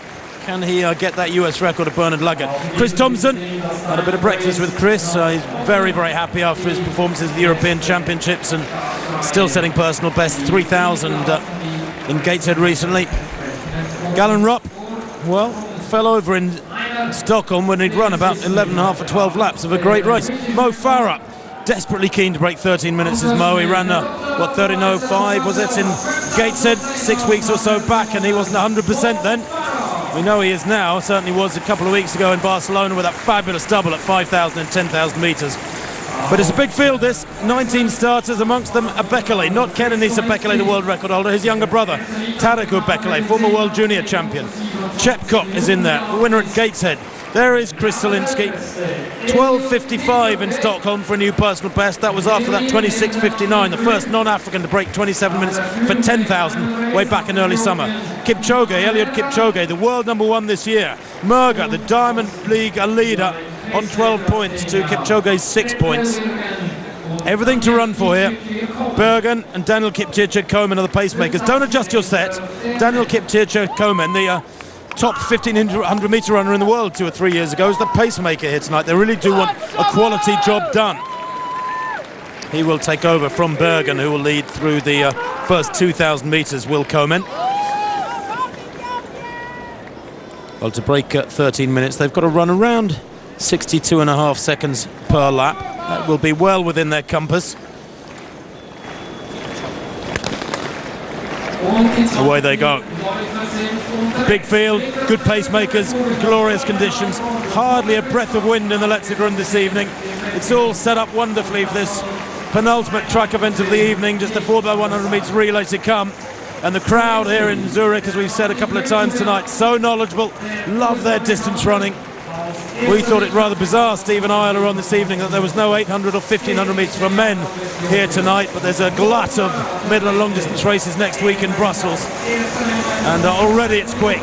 Chris Thompson right at the back, and might he well be, because single file after 200 metres. Zielinski there in about 7th place in that green strip, easy to pick out. Possibly one or two too many of those purple vests when you're trying to identify athletes, but I'm sure they'll spread out if this tempo stays fast. We're looking for kilometres here of around 2:35. Chepkok is one of those 10 men in this race who have broken 13 minutes. 12.51 this year Chepkok has run. And Bethwell Bergen, well, he's a 7.39 man this year at 3,000 metres. He's hoping to go to around 2,000 in 5.07. Right in behind him is Daniel Kipchirchir-Komen in that rocking style of his. Look at them, stride for stride, matching each other. Kipchoge there, one of the fastest men in history with 12.46. Indeed, the 4th fastest man in history. Goes through 600 metres in almost exactly 90 seconds. Yeah, there was a fair bit of discussion in the hotel this afternoon from athletes and managers about the pace and whether it would be sustained and maintained beyond the 3,000 metre mark, and of course then you're taking the gamble of going with the pace in case it is maintained, or whether you sit off the pace and hope that they slow down and come back to you and you haven't gone so hard over the first 3 or 4 laps. So I think that's one reason why we're seeing everybody stretched out here. That is quick, through the first couple of laps as was asked, as we just go to Chris Tomlinson in the long jump. Lying in third place at the moment, 7.97 from his second round. Is that going to be further? I doubt it. Doesn't look as though he's got to 8 metres. The lead still held by Phillips. Again, what's been a rather disappointing performance. The field events really haven't come alive this evening. 8.20 for Phillips, 8.11 the European champion Christian Reith, and then Tomlinson still hanging on to third place with no improvement there. 7.85.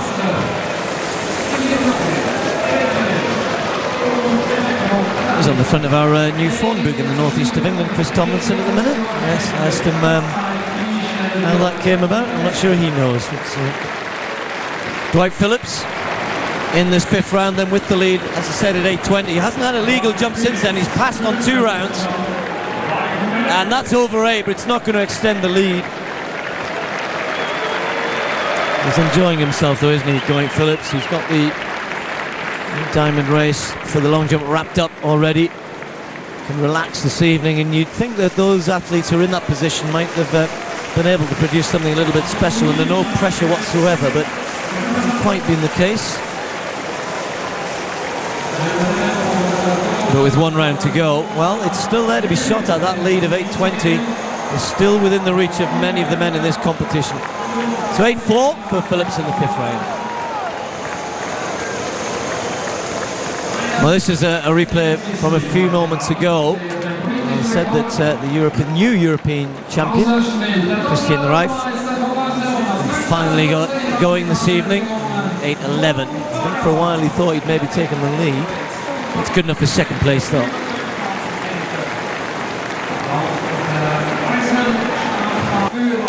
Well, back to this 5,000 metres. They went through 1 kilometre in 2:32.1. Very fast indeed. But that was followed by a lap of about 63 seconds.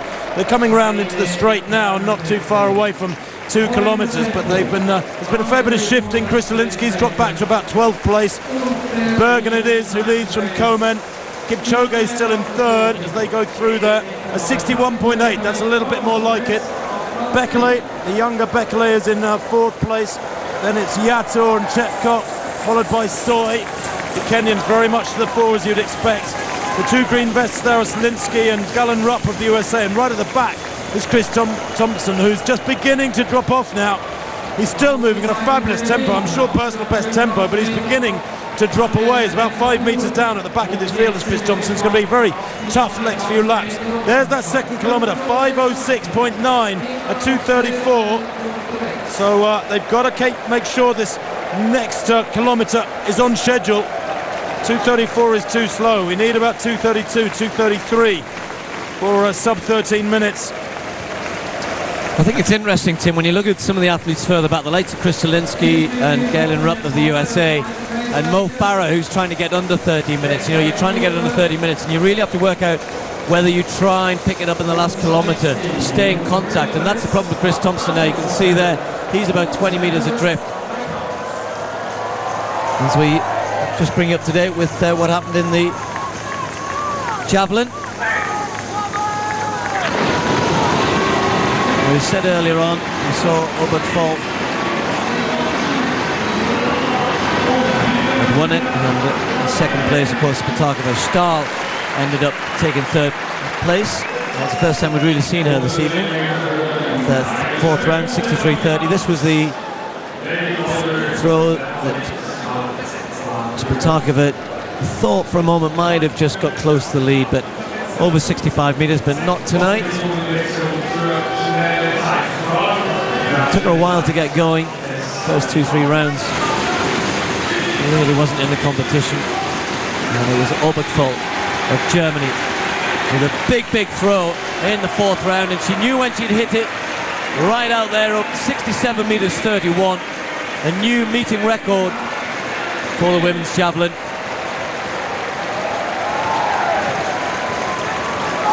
We had 4 really good throws from the German, totally dominant this evening.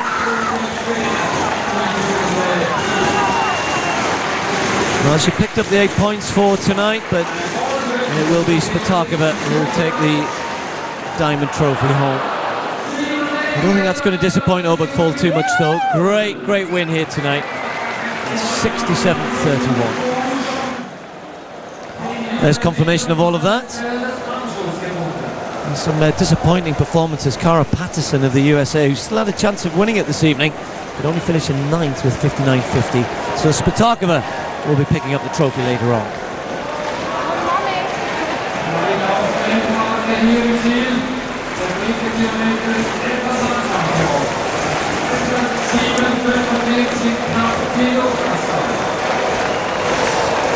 Well, you can see in the foreground the 5,000 metre runners. They've just gone through 3,000 in 7:44, and it has slowed a good deal. The bunching is a clear indication that they've slowed a little bit in the middle of this race. And Bishi leading from Kipchoge. Bekele in third place there. Zielinski is still up there in the top 9 or 10. They are beginning to peel away, though. Chris Thompson about 50 metres off the back of the field, moving at about 13:20 pace. Tough for him, this. Galen Rupp struggling too in that little second group, that trio behind the leading pack, which is, 10 strong. But nobody really seems prepared to commit themselves in the middle of the race. In the majority of 5,000s these days, they come into the straight. Mbishi, Kipchoge, Bekele, Yator. Then the Diamond League leader, Merga, Chepkok beside him, Soy behind him, Chris Zielinski towering over these Kenyans and Ethiopians in 9th place and going with this group. Now Zielinski, when he ran that fabulous 10,000 metres at the beginning of the summer at Stanford back in May in California, ran his last 800 metres in an astonishing 1 minute 56 seconds. I've mentioned it one or twice this summer. We haven't really seen that sort of finishing speed since on the European circuit, but if tonight's the night, well, then he might surprise one or two of these lads in front of him, because by their standards they're cruising slightly through this middle section. That middle kilometre, Steve, about 2:40. That's a 13:20 pace. And it's interesting, you can see just behind that leading group as they start to bunch, Mo Farah is getting back onto that group, and he got caught out a little bit. He was following the other American, Galen Rupp, and was in that kind of second group, and that worked really hard to get back to the leaders, and he's just getting on the back of that group because they have slowed down at the front, which gives him a chance to get back involved in the race.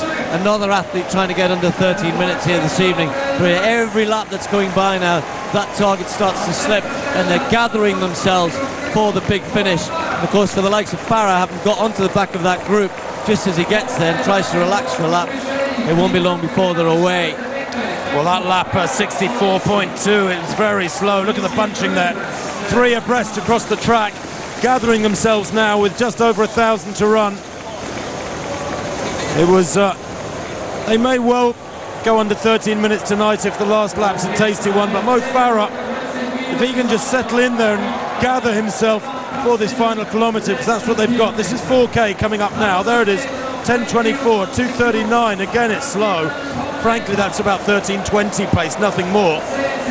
But if Mo can position himself well here and go with the surge, if there is one, over this next couple of laps, well, we've seen how quickly the European champion can finish at 5,000 and 10,000. Remember, in that 5,000 in Barcelona, 55 seconds his last lap. His last 4 laps were pretty much spot on 4 minutes. So he's a world-class finisher, Mo, but can he do it off what has been a moderately fast pace to date?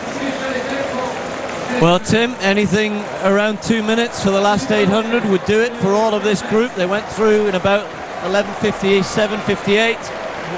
And if they want to get under 13 minutes, they can't let this penultimate lap be too slow, particularly for the likes of Farah. He's had to work so hard to get onto that group.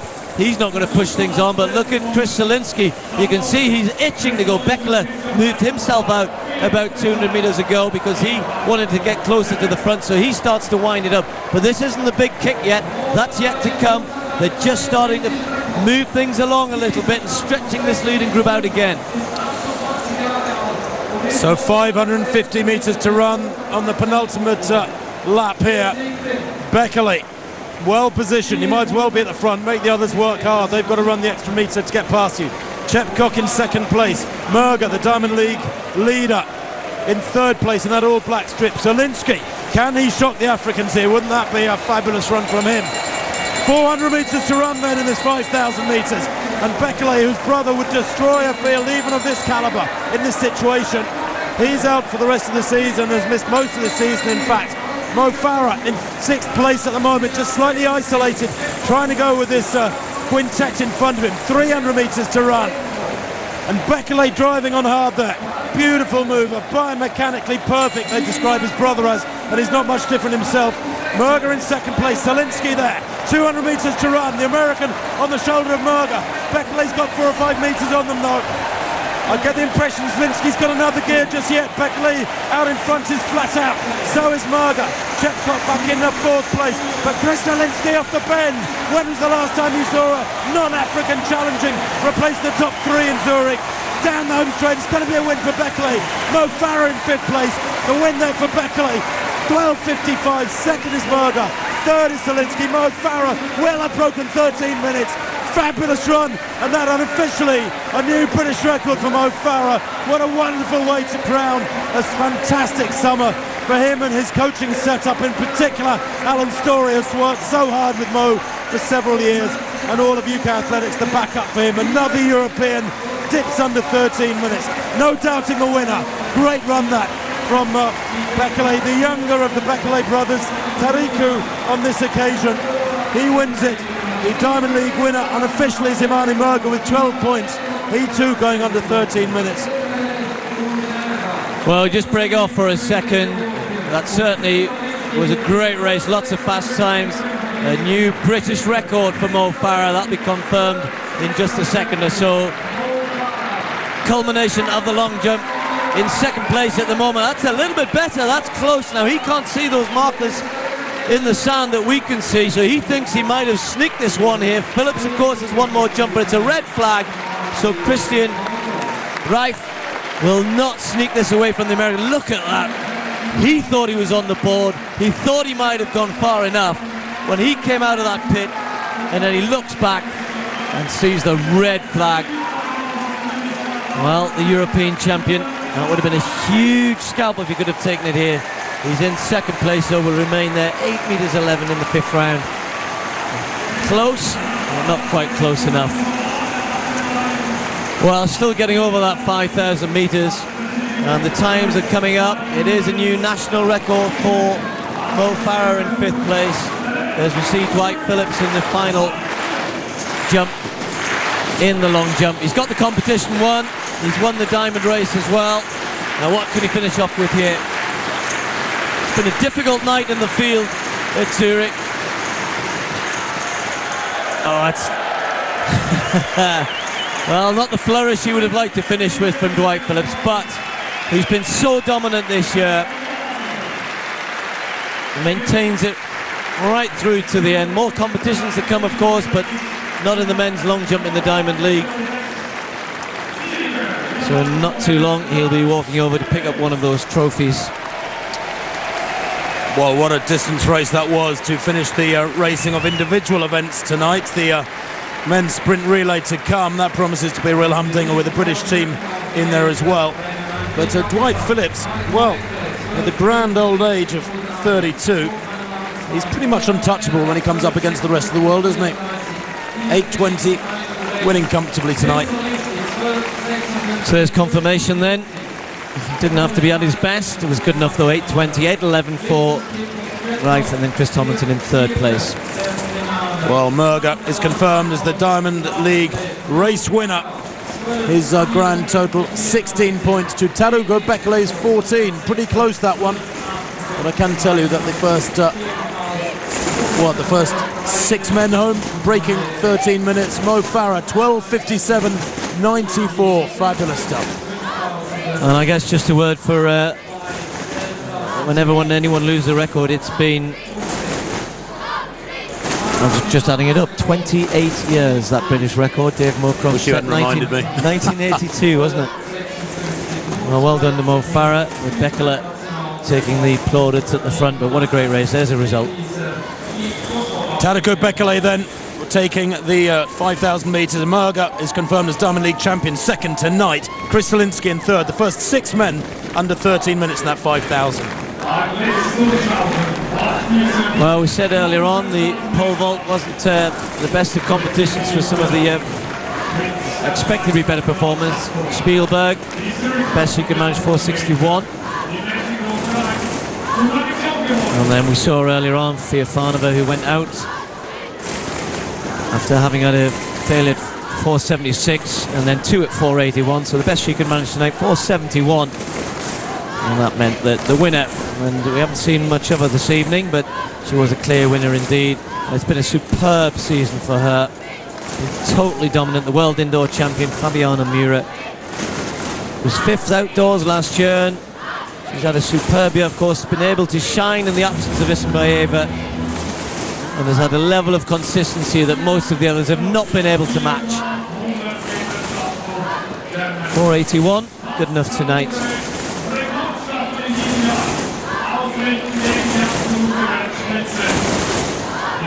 One in Rome, one in Eugene, one in Monaco, one in London, and now wins in Zurich tonight.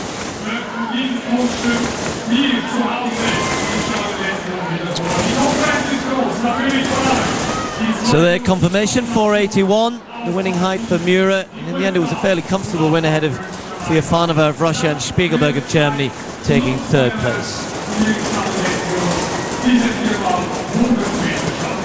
One or two disappointing performances further down. Well, the last event on the track, still getting over that 5,000 metres. Great race. We've got a relay here with teams from Netherlands, Australia, Great Britain, United States, with a very strong team, Jamaica, Switzerland, Poland and Canada. Well, this is the Dutch lineup. There you can see there in lane 1, Philip, Codrington, Fella and Spillicom. I think this could be a cracking race here. The American team, there were some sprint races held earlier on this evening, as we see the Australians there. And they're getting a new team together. Of course, Commonwealth Games coming up in Delhi. And Australia will be hoping to do well there, I'm sure, in the relay.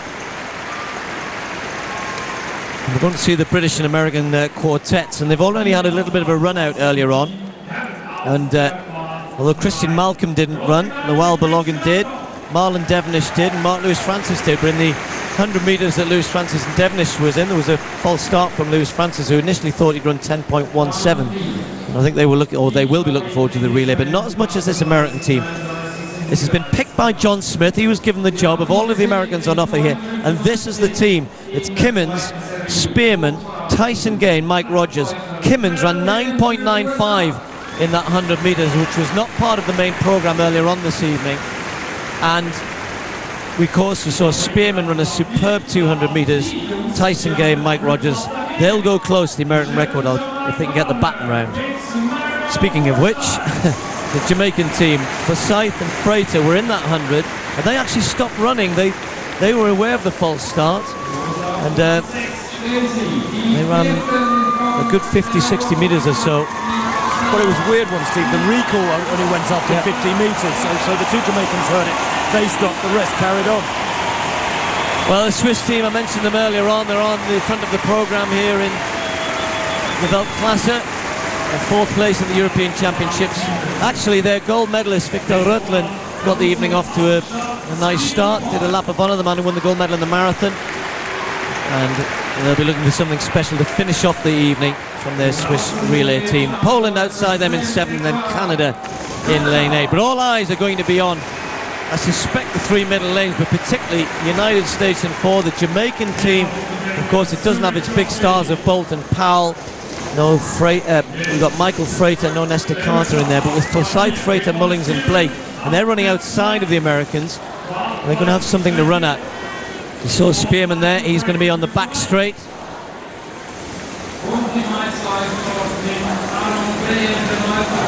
And bringing them home, wearing the headband as usual, the USA Mike Rogers, this World Indoor silver medalist this year, and he was actually preferred to Ryan Bailey on the last leg.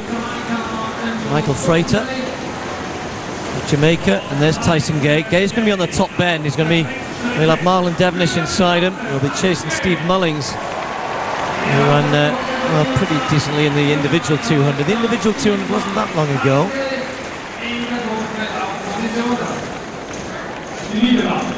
But this could be pretty special indeed. The last event of the evening.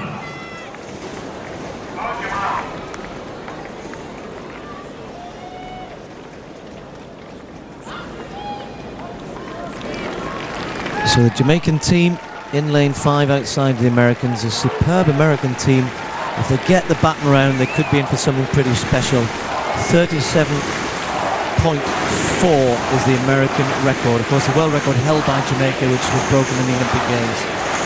There's a lot of noise there, and I don't think the Canadian lead runner Sam Effa is particularly enjoying that, so he asks if they can stand up, and they duly do. I think they're cheering for the Swiss team. I'm looking around the stadium, I cannot see anything else going on. All of our events have finished, so I think it's just a bit of excitement from the crowd. It's been a superb crowd, and they're looking forward to a bit of a fireworks display later on at the end. I wonder what the relay team can produce here. They're in lane 6.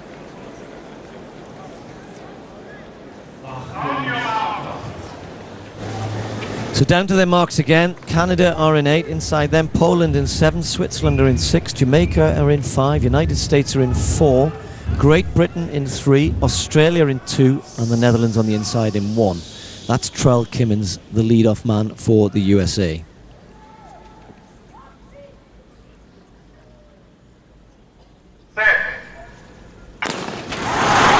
They get away cleanly, and Trell Kimmins has started very, very quickly indeed, and the USA may well have a lead. Canada have gone well in lane 8 right on the outside. Let's see how the baton changing is. It's good. Wallace Spearman has it.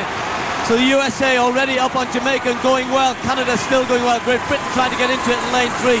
Farland Devenish gets the baton for them, but Tyson Gay is away and gone. Already past Jamaica and is absolutely flying round the top bend. And he's going to give it to Mike Rogers. It's not the best of changes, but Rogers has got it safely. Jamaica in 2nd, Great Britain 3rd. And just watch the clock here.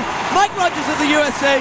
And 37.46. They were after the American record, and they came so close. 37.46, just 600ths of a second away. And I think, Tim, when they look back on that, they had a couple of decent changes. This is a cobbled together team, and if not for that last change, I think it was just a little bit hesitant between Gay and Rogers. It's been taken down to 37.45, the quickest in the world this year, a meeting record and almost an American record on a team that was put together at the last minute. Yeah, and as you said, Steve, certainly that third changeover wasn't brilliant, but they got the baton round. That's the important thing. Make sure the changeovers are safe, and they get that trophy for one of the fastest times ever. If you been rounded down to 37.45. So one of the fastest times ever. It is a meeting record, and yet again, to set a meeting record with in a meeting, a gathering, a stadium with as much tradition as this, a performance has absolutely got to be special. So quick time, not a US record. It was a cobbled together team. There wasn't the pressure and the emotion and the adrenaline perhaps of a major championship. That would probably have made enough difference. Yeah, just that last change wasn't particularly smooth, but I guess you can allow them a little bit of leeway. This team, not one which is used to running together, although Tyson Gay and Rogers may well have run together on one or two occasions. And he was stretching for it, wasn't he? He's looking, he knows they've gone round quick, and was hoping upon hope that they might get it. Tyson Gay ran a superb bend, really was fantastic round that top bend. He is in great form, Tyson Gay. Not competing individually here tonight, just part of this team. No 100 metres in the main programme, and he decided not to run in the 200. That's a very quick time nonetheless. Super run from the American quartet.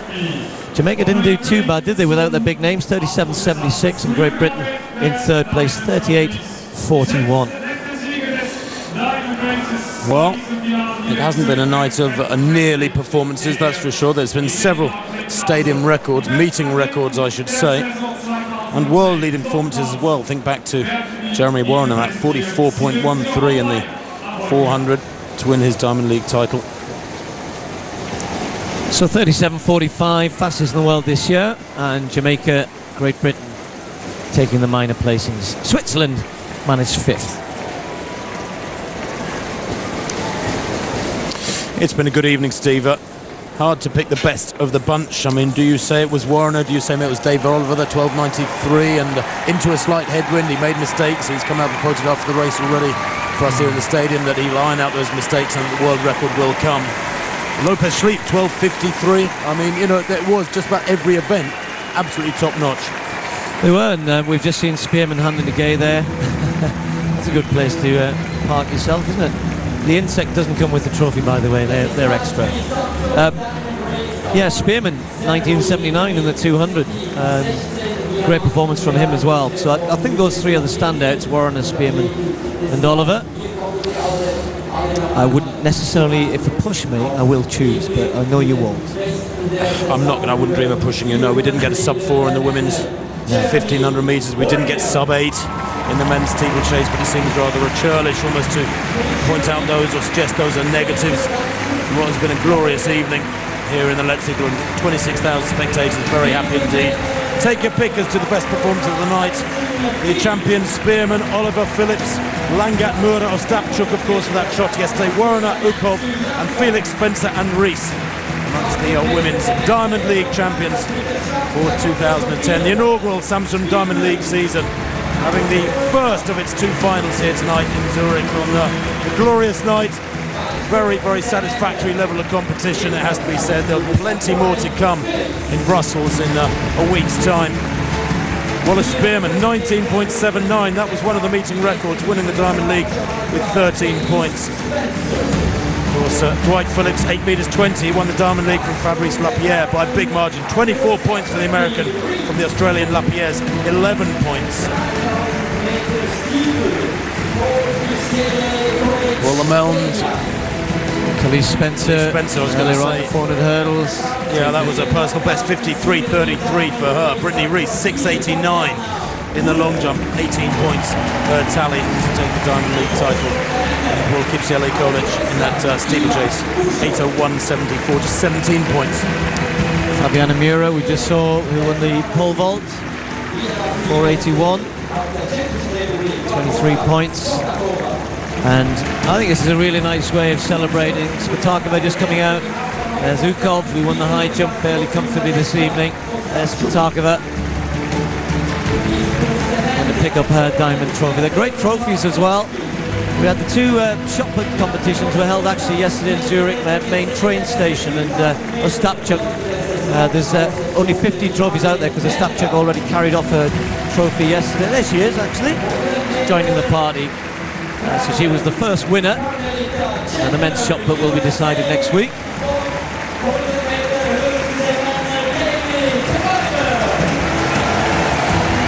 This is nice, isn't it? And I don't think this will detract from a season in which there's a global championship. Next year, of course, Daegu in the World Championships. The Diamond League will march on its merry way through 2011. But of course, the majority of these athletes compete in the majority of these meetings anyway. The women's 100 metres. Good win tonight. It was a performance that for Veronica Campbell-Brown couldn't deny Carmelita Jetta her Diamond League title. Both of them on 10.89. The Jamaican winning tonight from Jetta, the American, but Jetta winning with 21 points to Campbell-Brown's 14. $40,000 for each of those winners. Another $20,000 if they set a world-leading performance. $10,000 of that for a stadium record. They do get a nice piece of jewellery with a small diamond in it as well as the cash. So something to take home as well as the money. Confirmation of those diamond race winners confirmed tonight and or yesterday, with the shot put of course being yesterday. And the Diamond League season, the inaugural Diamond League season, will reach its climax next week in Brussels. August the 27th, that's on Friday next week. We of course shall be in the Baudouin Stadium in Brussels. I hope you'll be able to join us there.